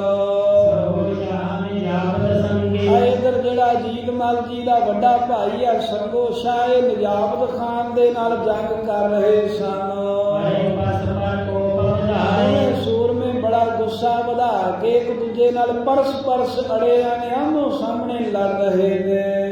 ਗ੍ਰਿਧ ਕਾਕ ਬਾਗਾਨਾ ਬਾਰਿਸ ਅਮਿਕ। ਕਹਿੰਦੇ ਜਿੱਥੇ ਸੂਰਮੇ ਸ਼ਹੀਦ ਹੋਏ ਨੇ ਹੁਣ ਉਹਨਾਂ ਦਾ ਯੋਧਿਆਂ ਦਾ ਜਿਹੜਾ ਮਾਸ ਹੈ ਨਾ, ਕਿਉਂਕਿ ਕਈ ਮੈਦਾਨ ਵਿੱਚ ਵੀ ਪਏ ਹੋਏ ਨੇ, ਗ੍ਰਿਧ ਗਿਰਜਾਂ ਇੱਲਾਂ ਤੇ ਕਾਕ ਗਨ ਬਾਇਸ ਜਿਹੜੇ ਦੇਸੀ ਕਾਂ ਨੇ, ਪਹਾੜੀ ਕਾਂ ਹਨ। ਆਮਸ ਭਾਗੇ ਊਜ ਨਾਦ ਤੇ ਸੁਨਾਵੇ। ਸੂਰਮਿਆਂ ਦਾ ਮਾਸ ਕਹਿੰਦੇ ਖਾਂਦੇ ਹਨ ਆ ਕੇ ਇੱਲਾਂ ਗਿਰਜਾਂ ਆਦਿਕ ਕਾਂ ਆਦਿਕ ਤੇ ਉੱਚੀ ਉੱਚੀ ਕਹਿੰਦੇ ਵੀ ਆਵਾਜ਼ਾਂ ਕਾਂ ਕਰਕੇ ਸੁਣਾਉਂਦੇ ਨੇ। ਹੀਦਰ ਤ੍ਰਿਪਤਾਨੇ ਰਣ ਮਹਿ। ਬਹੁਤ ਹੀ ਜ਼ਿਆਦੇ ਗਿੱਦੜ ਕਹਿੰਦੇ ਆ ਕੇ ਮਾਸ ਖਾਂਦੇ ਨੇ, ਰੱਜ ਕੇ ਸੂਰਮਿਆਂ ਦਾ ਲਹੂ ਪੀਰੇ ਮਾਸ ਖਾ ਰਹੇ ਨੇ। ਸੇਵਾ ਪੁਕਾਰ ਰਹੀ ਹਰ ਖਾਏ। ਗਿੱਦੜੀਆਂ ਵੀ ਮਾਸ ਖਾ ਕੇ ਕਹਿੰਦੇ ਵੀ ਬਹੁਤ ਖੁਸ਼ ਹੋ ਕਰਕੇ ਉੱਚੀ ਉੱਚੀ ਆਵਾਜ਼ਾਂ ਕੱਢਦੀਆਂ ਹਨ, ਪੁਕਾਰਦੀਆਂ ਹਨ। ਫਤਿਹ ਸ਼ਾਹ ਇੱਕ ਥਾਨ ਕਰੋ ਤੈ। ਰਾਜਾ ਫਤਿਹ ਸ਼ਾਹ ਜਿਹੜਾ ਜੰਗ ਦੀ ਅਗਵਾਈ ਕਰ ਰਿਹਾ ਸੀ ਪਹਾੜੀਆਂ ਵੱਲੋਂ, ਇਹ ਵੀ ਇੱਕ ਥਾਂ ਦੇ ਖਲੋਤਾ ਹੋਇਆ ਵੇਖ ਰਿਹਾ ਸੀ ਜੰਗ। ਹਰੀ ਚੰਦ ਕੋ ਮੂਰਛ ਇਹਨੇ ਹੈ। ਵੇਖਿਆ ਵੀ ਰਾਜਾ ਹਰੀ ਚੰਦ ਬੇਹੋਸ਼ ਹੋ ਕੇ ਮੂਰਛਾ ਖਾ ਕੇ ਧਰਤੀ ਤੇ ਡਿੱਗ ਪਿਆ ਹੈ। ਜਿਸਤੇ ਨਿਕਟ ਕਰੇ ਭਰ ਪੁੰਚ ਤਾਂ ਹੈ। ਇਸ ਹਰੀ ਚੰਦ ਰਾਜੇ ਦੇ ਨੇੜੇ ਹੋਰ ਵੀ ਕਈ ਕਹਿੰਦੇ ਸੂਰਮੇ ਖਲੋਤੇ ਹੋਏ ਸਨ। ਤਬ ਕਲ ਕੀ ਧਰ ਰਹੇ ਸੋ ਤੇਰ। ਤਬ ਕਲ ਕੀ ਧਰ ਰਹੇ ਸੋ ਤੇਰ। ਤਬ ਕਲ ਕੀ ਧਰ ਰਹੇ ਸੋ ਤੇਰ। ਫਿਰ ਤਾਂ ਗੁਰੂ ਕਲਗੀਧਰ ਮਹਾਰਾਜ ਗੁਰੂ ਗੋਬਿੰਦ ਸਿੰਘ ਸਾਹਿਬ ਜੀ ਨੇ ਜਦੋਂ ਵੇਖਿਆ ਨਾ ਵੀ ਫਤਿਹ ਸ਼ਾਹ ਰਾਜਾ, ਹੋਰ ਵੀ ਕਈ ਰਾਜੇ ਦੇ ਹੋਰ ਸੂਰਮੇ ਸਾਰੇ ਹਰੀ ਚੰਦ ਦੇ ਨੇੜੇ ਫਤਿਹ ਸ਼ਾਹ ਆਦਿਕ ਇੱਕ ਥਾਂ ਤੇ ਇਕੱਠੇ ਹੋਏ ਨੇ, ਉੱਚੀ ਆਵਾਜ਼ ਦੇ ਵਿੱਚ ਗੁਰੂ ਕਲਗੀਧਰ ਮਹਾਰਾਜ ਜੀ ਕਹਿਣ ਲੱਗੇ। ਜੈ ਸਮੁਦਾਇ ਮਿਲੇ ਇੱਕ ਥਲ ਭਾਟ। ਮਹਾਰਾਜ ਕਹਿੰਦੇ ਜਿੱਥੇ ਸਾਰੇ ਹੀ ਪਹਾੜੀ ਰਾਜੇ ਦੇ ਸਮੇਤ ਵੱਡੇ ਵੱਡੇ ਸੂਰਮੇ ਇੱਕ ਥਾਂ ਦੇ ਟੋਲਾ ਬਣ ਕੇ ਇਕੱਠੇ ਹੋਏ ਹਨ। ਰਾਮ ਸਿੰਘ ਦੇਖੋ ਮਿਲ ਦੇ। ਰਾਮ ਸਿੰਘ ਬਿਨਾਂ ਦੇਰੀ ਤੋਂ ਵੇਖ ਜਿੱਥੇ ਫਤਿਹ ਸ਼ਾਹ ਦੇ ਹੋਰ ਪਹਾੜੀਏ ਇਕੱਠੇ ਹੋਏ ਨੇ ਟੋਲਾ ਬਣ ਕੇ। ਗੋਰਾ ਕਹਾਂ ਤੋਪ ਕੋ ਮਾਰ। ਉਹਨਾਂ ਵੱਲ ਤੋਪ ਦਾ ਮੂੰਹ ਕਰਕੇ ਇੱਕ ਗੋਲਾ ਚਲਾਉਣਾ ਕਰੋ। ਤੇ ਸਭ ਕੋ ਦੇ ਤਰਾਸ ਵੱਡੇ। ਆ ਜਿਹੜੇ ਸਾਰੇ ਇਕੱਠੇ ਹੋਏ ਫਿਰਦੇ ਨੇ, ਇੱਕ ਵਾਰ ਇਹਨਾਂ ਦੇ ਦਿਲ ਵਿੱਚ ਡਰ ਦੇ ਉਹ ਖਿੰਡ ਪੁੰਜ ਜਾਣ, ਸਾਰੇ ਇੱਧਰ ਉੱਧਰ ਭੱਜ ਜਾਣ। ਸੁਣਿਓ ਹੁਕਮ ਗੁਰੂ ਕੋ ਤੇਤ। ਸੁਣਿਓ ਹੁਕਮ ਗੁਰੂ ਕੋ ਤੇਨਾ। ਸੁਣਿਓ ਹੁਕਮ ਗੁਰ ਕੋ ਤਿਨ ਤਤ ਸਿੰਘ। ਜਦੋਂ ਕਲਗੀਧਰ ਮਹਾਰਾਜ ਦਾ ਰਾਮ ਸਿੰਘ ਨੇ ਹੁਕਮ ਸੁਣਿਆ ਤੇ ਬੜੀ ਛੇਤੀ ਦੇ ਨਾਲ ਸੂਰਮੇ ਨੇ ਤੋਪ ਤੇ ਪੂਰਬ ਹੀ ਤਿਆਰ। ਤੋਪ ਦੇ ਵਿੱਚ ਪਹਿਲਾਂ ਹੀ ਬਰੂਦ ਭਰ ਕੇ ਦੇ ਉਤੋਂ ਗੋਲੇ ਜਿਹੜੇ ਸਾਨੂੰ ਨੱਪ ਕੇ ਪੱਥਰ ਦੇ ਭਰੇ ਹੋਏ ਸਨ, ਤੋਪ ਪਹਿਲਾਂ ਹੀ ਤਿਆਰ ਸੀ। ਗਲੀ ਪਲੀ ਤੇ ਅਗਨ ਉਠੀ ਤਬ। ਉਸੇ ਵੇਲੇ ਪਲੀਤੇ ਨੂੰ ਕਹਿੰਦੇ ਜਦੋਂ ਅੱਗ ਦਿੱਤੀ, ਫੀਤੇ ਨੂੰ ਅੱਗ ਲਾਈ, ਜਿਹੜਾ ਬਰੂਦ ਇਹ ਪਟਾਕੇ ਜਿਹੜਾ ਫੀਤਾ ਜਿਹਾ ਵਧਿਆ ਹੁੰਦਾ ਨਾ ਜਿਹਨੂੰ ਅੱਗ ਲਾ ਕੇ ਚਲਾਉਂਦੇ ਇਹਨੂੰ ਪਲੀਤਾ ਕਹਿੰਦੇ ਨੇ। ਪਹਿਲਾਂ ਹੀ ਐਨ ਬਰੂਦ ਭਰ ਕੇ ਗੋਲੇ ਭਰ ਕੇ ਤੋਪ ਤਿਆਰ ਕੀਤੀ ਸੀ। ਮੂੰਹ ਉਹਨਾਂ ਵੱਲ ਨੂੰ ਕਰਕੇ ਰਾਮ ਸਿੰਘ ਨੇ ਪਲੀਤੇ ਨੂੰ ਅੱਗ ਦਿੱਤੀ ਹੈ। ਜੀ ਭੈਰਵ ਸ਼ਬਦ ਉਦਾਰ। ਤੇ ਜਦੋਂ ਪਲੀਤਾ ਧੁਖਦਿਆਂ ਜਦੋਂ ਬਰੂਦ ਤੀਕਰ ਪਹੁੰਚਿਆ ਤੇ ਉਸ ਵੇਲੇ ਗੋਲਾ ਚੱਲਿਆ ਤੋਪ ਦੇ ਵਿੱਚੋਂ, ਗਰਜੀ ਭੈਰਵ ਸ਼ਬਦ ਉਦਾਰ, ਬੜਾ ਭਿਆਨਕ ਬੜਾ ਡਰਾਉਣਾ ਕਹਿੰਦੇ ਆਵਾਜ਼ਾਂ ਹੋਇਆ। ਪਿੱਛੇ ਟੋਲਾ ਬਣ ਕੇ ਫਤਿਹ ਸ਼ਾਹ ਰਾਜਾ ਦੇ ਹੋਰ ਪਹਾੜੀਏ ਖਲੋਤੇ ਸਨ, ਉੱਥੇ ਜਾ ਕੇ ਗੋਲਾ ਵੱਜਿਆ ਹੈ। ਦੋ ਤਿੰਨ ਕਹਿੰਦੇ ਜਿਹੜੇ ਪਹਾੜੀ ਸੂਰਮੇ ਸਨ ਉਹ ਗੋਲੇ ਨੇ ਮਾਰ ਦਿੱਤੇ। ਤੇ ਜਦੋਂ ਗੋਲਾ ਚੱਲਿਆ ਵੇਖਿਆ ਜਿਹੜੇ ਬਾਕੀ ਸੂਰਮੇ ਸਨ ਪਹਾੜੀਆਂ ਦੇ ਉਹ ਉੱਥੇ ਖਲੋਣ ਤੋਂ ਸੰਕੋਚ ਕਰਦੇ ਆ, ਇੱਧਰ ਉੱਧਰ ਨੂੰ ਸਾਰੇ ਹੀ ਜਾਨ ਬਚਾਉਂਦੇ ਦੌੜ ਕੇ ਕਿਤੇ ਸਾਡੇ ਨਾ ਆ ਕੇ ਵੱਜ ਜਾਏ। ਫਤਿਹ ਸ਼ਾਹ ਦੀਰਘ ਡਰਤਾ ਤੇ ਫਤਿਹ ਸ਼ਾਹ ਜਿਹੜਾ ਫੌਜ ਦਾ ਮੁਖੀ ਆ ਉਹ ਖੁਦ ਬੜਾ ਕਹਿੰਦੇ ਭਾਰੀ ਡਰ ਮੰਨ ਕੇ ਹਰੀ ਚੰਦ ਇੱਕ ਹੁਕਮ ਸੂਰਮਾ ਇੱਕ ਹਰੀ ਚੰਦ ਹੰਡੂਰੀਆ ਹੀ ਸੂਰਮਾ ਸੀ ਜਿਹੜਾ ਫੱਟ ਖਾ ਕੇ ਵੀ ਮੈਦਾਨ ਦੇ ਵਿੱਚੋਂ ਬਾਹਰ ਨਹੀਂ ਗਿਆ। ਸੋਹਰਾ ਮਹਿਲਾ ਪੁਰਸ਼ਾ ਪਾਏ ਉਹ ਤਾਂ ਕਹਿੰਦੇ ਵੀ ਜੰਗ ਵਿੱਚ ਲੜਦਾ ਹੋਇਆ ਬੇਹੋਸ਼ ਹੋ ਗਿਆ ਹੈ ਵੀ ਜਿਹੜਾ ਡਰਦਾ ਨਹੀਂ ਹੈ ਭਾਵੇਂ ਸਾਹਮਣੇ ਜਿੰਨਾ ਮਰਜ਼ੀ ਕੋਈ ਮੀਂਹ ਵਰਗੇ ਗੋਲੀਆਂ ਤੀਰਾਂ ਦਾ। ਅਮਰ ਸੁਪਟਨ ਮਰੇ ਦੇਖ ਕਰ ਅਪਰ ਸੁਬੜਗਨ ਮਰੇ ਦੇਖ ਕਰ ਹੋਰ ਆਪਣੇ ਬਹੁਤੇ ਸੂਰਮੇ ਜੰਗ ਦੇ ਮੈਦਾਨ ਵਿੱਚ ਮਰੇ ਹੋਏ ਜਦੋਂ ਵੇਖੇ ਹਰੀ ਚੰਦ ਜਦੋਂ ਫਤਿਹ ਸ਼ਾਹ ਰਾਜੇ ਨੇ ਨਿਰਵਰੰ ਕੋ ਚਲਿਓ ਤੁਹਾਰੇ ਫਤਿਹ ਸ਼ਾਹ ਰਾਜਾ ਡਰ ਗਿਆ ਆਪਣਾ ਘੋੜਾ ਦੌੜਾ ਕਰਕੇ ਪਛਾਣ ਨੂੰ ਨੱਸ ਗਿਆ। ਅਨੋਟ ਮਾਨ ਮਹਿਮਾਨ ਸੰਭਾਲੇ ਆ ਨਾ ਕਹਿੰਦੇ ਸੂਰਮਿਆਂ ਵਾਲਾ ਧਰਮ ਕਰਦਿਆਂ ਹੋਇਆ ਨਾ ਧਨਖ ਲੈ ਕੇ ਕੋਈ ਤੀਰ ਸੰਭਾਲਿਆ ਵੀ ਮੈਂ ਅੱਗੋਂ ਤੀਰ ਚਲਾਵਾਂ ਜਾਂ ਮੈਂ ਅੱਗੋਂ ਕੋਈ ਵਾਰ ਕਰਾਂ। ਅੰਦਰ ਭਇਓ ਤਰਾਸਪੁਰ ਪਾਏ ਕਹਿੰਦੇ ਡਰਦਾ ਹੋਇਆ ਫਤਿਹ ਸ਼ਾਹ ਰਾਜਾ ਕਾਇਰ ਨਿਕਲਿਆ। ਸੂਰਮੇ ਦਾ ਧਰਮ ਹੈ ਵੀ ਜੇ ਗੋਲਾ ਆਇਆ ਸੀ ਮਹਾਰਾਜ ਵੱਲੋਂ ਇਹਨੂੰ ਚਾਹੀਦਾ ਸੀ ਅੱਗੋਂ ਤੀਰ ਚਲਾਉਂਦਾ, ਪਰ ਕਹਿੰਦੇ ਵੀ ਬਾਣ ਨਹੀਂ ਸੰਭਾਲਿਆ, ਡਰ ਗਿਆ ਹੈ। ਕਾਇਰ ਬਣ ਕੇ ਮੈਦਾਨ ਵਿੱਚੋਂ ਫਤਿਹ ਸ਼ਾਹ ਰਾਜਾ ਨੱਸ ਗਿਆ। ਅਪਰਹੀਰ ਕਰ ਕਿਰਪਤ ਭਾਗੇ ਤੇ ਜਦੋਂ ਰਾਜਾ ਇਹਨਾਂ ਦੀ ਫੌਜ ਦਾ ਮੁਖੀ ਭੱਜ ਗਿਆ ਇਹਨੂੰ ਵੇਖ ਕੇ ਹੋਰ ਵੀ ਕਈ ਪਹਾੜੀ ਰਾਜੇ ਬਾਹਰ ਨੂੰ ਭੱਜ ਹੋਏ। ਤਜ ਤਜ ਕਰ ਰਣ ਖੇਤ ਪਰ ਆਏ ਆ ਜੰਗ ਦਾ ਮੈਦਾਨ ਕਹਿੰਦੇ ਛੱਡ ਕੇ ਸਾਰੇ ਪਹਾੜੀ ਰਾਜੇ ਪਿਛਾਂਹ ਨੂੰ ਦੌੜ ਕੇ ਨੱਸ ਗਏ ਹਨ। ਜਸਵਾਲੀ ਡਡਵਾਲੀ ਇਹ ਜਸ ਵਾਲੀ ਰਿਆਸਤ ਦਾ ਰਾਜਾ ਡਡਵਾਲ ਰਿਆਸਤ ਦਾ ਜਿਹੜਾ ਰਾਜਾ ਹੈ ਅਭਿਯੋਗ ਨਹੀਂ ਮਦ ਕਰ ਸ਼ਾਹ ਚੰਦੇਲ ਦਾ ਰਾਜਾ ਮਦਕਰ ਸ਼ਾਹ ਨੂੰ ਉਹਨੇ ਵੇਖਿਆ ਵੀ ਜੇ ਫਤਿਹ ਸ਼ਾਹ ਭੱਜ ਗਿਆ ਤੇ ਅਸੀਂ ਮੈਦਾਨ ਵਿੱਚ ਕੀ ਕਰਨਾ, ਇਹ ਵੀ ਦੌੜ ਗਿਆ। ਚਲੇ ਭਾਜ ਨੇ ਲਾਜ ਵਿਚਾਰੀ ਕਹਿੰਦੇ ਰਾਜੇ ਭੱਜ ਕੇ ਪਿਛਾਂਹ ਨੂੰ ਚਲੇ ਗਏ। ਇਹਨਾਂ ਨੇ ਆਪਣੀ ਲਾਜ ਜਿਹੜੀ ਸੀ ਕਹਿੰਦੇ ਸੀ ਅਸੀਂ ਰਾਜਪੂਤ ਹੈ ਰਣਵੀਰ ਹੈ ਵੀ ਜੰਗ ਕਰਨ ਦੇ ਯੋਧੇ ਹੈ, ਆਪਣੀ ਸੂਰਮਿਆਂ ਵਾਲੀ ਇਹਨਾਂ ਨੇ ਇੱਜ਼ਤ ਨਹੀਂ ਵਿਚਾਰੀ, ਅਣਖ ਨਹੀਂ ਵਿਚਾਰੀ। ਸਾਮਰਾਲੀ ਕੇ ਡਰ ਔਰ ਮਾਨੇ ਆ ਕਹਿੰਦੇ ਵੀ ਇਹ ਇਸ ਤਰ੍ਹਾਂ ਜਿਹੜੀਆਂ ਬੀਬੀਆਂ ਵਿਚਾਰੀਆਂ ਬਿਲ ਘਰ ਦਾ ਕੰਮ ਹੀ ਕਰਨਾ ਜਾਣਦੀਆਂ ਨੇ ਉਹਨਾਂ ਦੇ ਵਾਂਗ ਡਰ ਕੇ ਬਾਹਰ ਦੌੜ ਗਏ। ਗੋਰਾ ਗੋਰੀ ਤੀਰ ਨ ਪਹੁੰਚੇ ਆ ਉੱਥੋਂ ਤੀਕਰ ਦੌੜ ਕੇ ਗਏ ਨੇ ਜਿੱਥੇ ਕੋਈ ਗੋਲਾ ਜਿੱਥੇ ਕੋਈ ਗੋਲੀ ਜਾਂ ਤੀਰ ਚੱਲ ਕੇ ਨਾ ਪਹੁੰਚੇ। ਦੂਰ ਭਇਓ ਨਰ ਨਾਮ ਸਾਰੇ ਪਹਾੜੀ ਰਾਜਿਆਂ ਦਾ ਜਿਹੜਾ ਮੁਖੀ ਆ ਫਤਿਹ ਸ਼ਾਹ ਉੱਥੇ ਜਾ ਕੇ ਖਲੋਤਾ ਏ ਜਿੱਥੇ ਕਿ ਇਹਨੂੰ ਲੱਗਾ ਵੀ ਇੱਥੇ ਤੀਰ ਨਹੀਂ ਆ ਸਕਦਾ, ਗੋਲੀ ਜਾਂ ਕੋਈ ਗੋਲਾ ਨਹੀਂ ਆ ਸਕਦਾ ਤੋਪ ਦਾ। ਕਿਉਂ ਬਿਹਾਰੀ ਮਰੇ ਜੰਗ ਮਹਿ ਆ ਇਸ ਤਰ੍ਹਾਂ ਮਨ ਵਿੱਚ ਕਾਇਰ ਸੋਚਦੇ ਆ ਵੀ ਬਿਨਾਂ ਆਈ ਮੌਤੇ ਜੰਗ ਵਿੱਚ ਕਿਉਂ ਮਰੀਏ। ਰਾਜ ਨਸਰੇ ਲੜੇ ਹਮ ਕਾਹੇ ਕਹਿੰਦੇ ਏਦਾਂ ਕਹਿੰਦੇ ਵੀ ਕੋਈ ਕੰਮ ਥੋੜਾ ਸਰੂਗਾ ਵੀ ਉੱਥੇ ਖਲੋਤੇ ਮਰ ਜਾਈਏ, ਲੜੇ ਹਮ ਕਾਹੇ ਕਹਿੰਦੇ ਅਸੀਂ ਕਿਸ ਵਾਸਤੇ ਲੜੀ ਏਦਾਂ ਡਰ ਕੇ ਬਾਹਰ ਭੱਜ ਆਏ। ਦੋਹਰਾ ਸੋ ਇਸ ਤਰ੍ਹਾਂ ਸਾਧ ਸੰਗਤ ਗੁਰੂ ਕਲਗੀਧਰ ਮਹਾਰਾਜ ਦੇ ਸੂਰਮਿਆਂ ਨੇ ਜਦੋਂ ਯੁੱਧ ਕੀਤਾ ਇੱਕ ਗੋਲਾ ਚੱਲਿਆ। ਫਤਿਹ ਸ਼ਾਹ ਭਾਜਿਓ ਕਿਥਿਓ ਰਾਜਾ ਫਤਿਹ ਸ਼ਾਹ ਵੇਖਿਆ ਵੀ ਮੈਦਾਨ ਛੱਡ ਕੇ ਹੀ ਭੱਜ ਗਿਆ ਹਰੇ ਹੈ। ਚੰਦ ਚੰਦੇਲ ਹਰੀ ਚੰਦ ਤੇ ਚੰਦੇਲੀਏ ਨੇ ਚੰਦਰ ਚਿਤ ਚੌਂਪਿਓ ਜਪਿਓ ਉਸ ਵੇਲੇ ਚੱਕਰਤ ਹੋ ਕੇ ਚਿੱਤ ਵਿੱਚ ਬੜਾ ਉਤਸ਼ਾਹ ਆਇਆ ਤੇ ਕੋਪਵਾਨ ਹੋਇਆ, ਕ੍ਰੋਧ ਵਿੱਚ ਆਇਆ ਗਲੇ ਹਾਥ ਮੈਂ ਸੇਲ ਤੇ ਆਪਣੇ ਹੱਥ ਦੇ ਵਿੱਚ ਉਸੇ ਵੇਲੇ ਸੇਲਾ ਪਕੜ ਲਿਆ। ਹਰੀ ਚੰਦ ਭਾਵੇਂ ਵੇਖੋ ਮੈਦਾਨ ਵਿੱਚ ਮੂਰਛਾ ਹੋਇਆ ਪਿਆ, ਪਰ ਇਹਨੇ ਜਦੋਂ ਵੇਖਿਆ ਇਹ ਵੀ ਫਤਿਹ ਸ਼ਾਹ ਰਾਜਾ ਡਰਦਾ ਬਾਹਰ ਭੱਜ ਗਿਆ ਤੇ ਇਹ ਜ਼ਖਮੀ ਹੋਏ ਸੂਰਮੇ ਨੇ ਫਿਰ ਗੁੱਸਾ ਖਾਧਾ ਹੈ ਤੇ ਜਿਵੇਂ ਸ਼ਸਤਰ ਲੈ ਕੇ ਜੰਗ ਕਰਦਾ ਸੰਗੋ ਸ਼ਾਹ ਦੇ ਨਾਲ ਯੁੱਧ ਹੁੰਦਾ ਇਹਦਾ, ਭਾਈ ਸੰਗੋ ਸ਼ਾਹ ਸ਼ਹੀਦ ਹੁੰਦਾ ਹੈ, ਫਿਰ ਕਲਗੀਧਰ ਮਹਾਰਾਜ ਇਹਨੂੰ ਮਾਰਦੇ ਨੇ। ਇਹ ਪ੍ਰਸੰਗ ਆਪਾਂ ਕੱਲ੍ਹ ਦੇ ਦੀਵਾਨਾਂ ਸਰਵਣ ਕਰਾਂਗੇ। ਅੱਜ ਦੇ ਯੁੱਧ ਦੇ ਵਿੱਚ ਮਹਾਰਾਜ ਸਾਹਿਬ ਜੀ ਦੀ ਭੂਆ ਦਾ ਪੁੱਤਰ ਭਾਈ ਅਜੀਤ ਮਲ ਜੀ ਸ਼ਹੀਦ ਹੋਏ ਹਨ। ਹੋਰ ਵੀ ਬੜੇ ਸੂਰਮੇ ਦੋਵਾਂ ਪਾਸਿਆਂ ਦੇ ਜੰਗ ਕਰਦਿਆਂ ਹੋਇਆਂ ਰਣ ਤੱਤੇ ਜੂਝਦਿਆਂ ਹੋਇਆਂ ਜਿਹੜੇ ਉਧਰਲੇ ਬਹਿਸ਼ਤਾਂ ਨੂੰ ਤੇ ਇੱਧਰ ਦੇ ਸੱਚਖੰਡ ਨੂੰ ਸੁਧਾਰੇ ਹਨ। ਧੰਨ ਗੁਰੂ ਕਲਗੀਧਰ ਮਹਾਰਾਜ ਸੱਚੇ ਪਾਤਸ਼ਾਹ ਦੇ ਉਹ ਸੂਰਮੇ ਉਹ ਜਰਨੈਲ ਤਾਂ ਲੜ ਹੀ ਰਹੇ ਨੇ ਜਿਨ੍ਹਾਂ ਸ਼ਸਤਰ ਵਿਦਿਆ ਦਾ ਅਭਿਆਸ ਕੀਤਾ, ਜਿਨ੍ਹਾਂ ਕਦੀ ਸ਼ਸਤਰ ਨਹੀਂ ਫੜ ਕੇ ਵੇਖੇ, ਉਹਨਾਂ ਦੇ ਵੀ ਚਿੱਤ ਦੇ ਵਿੱਚ ਜੰਗ ਕਰਨ ਦਾ ਚਾਉ ਚੜ੍ਹਦਾ ਹੈ। ਲਾਲ ਚੰਦ ਹਲਵਾਈ ਤੇ ਲਾਲ ਚੰਦ ਮੱਝਾਂ ਦੇ ਚਰਵਾਹੇ ਵਰਗੇ ਗੁਰਸਿੱਖ ਇਹ ਇੱਕ ਨਿਰਾਲੇ ਕੌਤਕ ਹਨ। ਤਾਂ ਕਰਕੇ ਵਿਸ਼ੇਸ਼ ਤੌਰ ਤੇ ਸਾਖੀ ਕਵੀ ਜੀ ਨੇ ਦਿੱਤੀ ਹੈ ਵੀ ਇੱਦਾਂ ਦੀਆਂ ਖੇਡਾਂ ਹੋਰ ਵੀ ਹੋਈਆਂ, ਇਹ ਦੱਸਣ ਦੇ ਲਈ ਵੀ ਦਸਮ ਪਾਤਸ਼ਾਹ ਜੀ ਨੂੰ ਥਾਪੜਾ ਵੀ ਦੇ ਦੇਣ ਉਹ ਵੀ ਯੋਧਾ ਬਣ ਜਾਂਦਾ, ਉਹਨੂੰ ਸ਼ਸਤਰ ਵਿਦਿਆ ਆਪਣੇ ਆਪ ਹੀ ਆ ਜਾਂਦੀ ਹੈ, ਜਿਹਨੂੰ ਗੁਰੂ ਕਲਗੀਧਰ ਸਾਹਿਬ ਮੇਰ ਦੀ ਨਿਗਾਹ ਨਾਲ ਤੱਕ ਲੈਣ।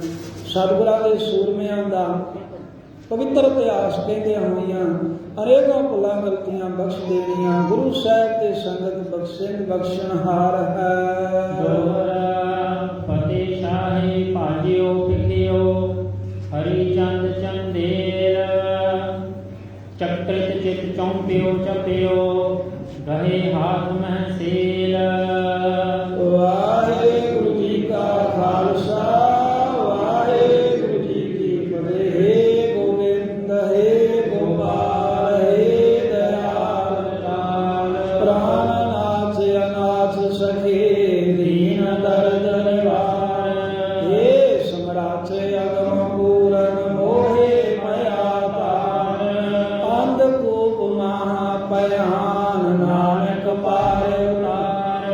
ਆਏ ਪ੍ਰਭ ਸਰਨਾਗਤੀ ਕਿਰਪਾ ਨਿਧ ਦਇਆਲ ਏਕ ਅਖਰ ਹਰ ਮਨ ਬਸਤ ਨਾਨਕ ਹੋਤ ਨਿਹਾਲ। ਜੋ ਤੋ ਪ੍ਰੇਮ ਖਿਲਨ ਕਾ ਚਾਉ ਸਿਰ ਧਰ ਤਲੀ ਗਲੀ ਮਿਲ ਜਾਓ। ਇਕ ਮਾਰਗ ਪੈਰ ਤਰੀ ਜੈ ਸਿਰ ਦੀਜੈ ਗਗਨ ਡਵਾਮਾ ਬਾਜਿਓ ਪਰਿਓ ਨਿਸ਼ਾਨੈ ਕਾਓ। ਖੇਤ ਜੋ ਮਾਂਡਿਓ ਸੂਰਮਾ ਅਬ ਜੂਜਨ ਕਉ ਲਾਓ। ਸੂਰਾ ਸੋ ਪਹਿਚਾਨੀਐ ਜੋ ਦਰੈ ਦੀਨ ਕੇ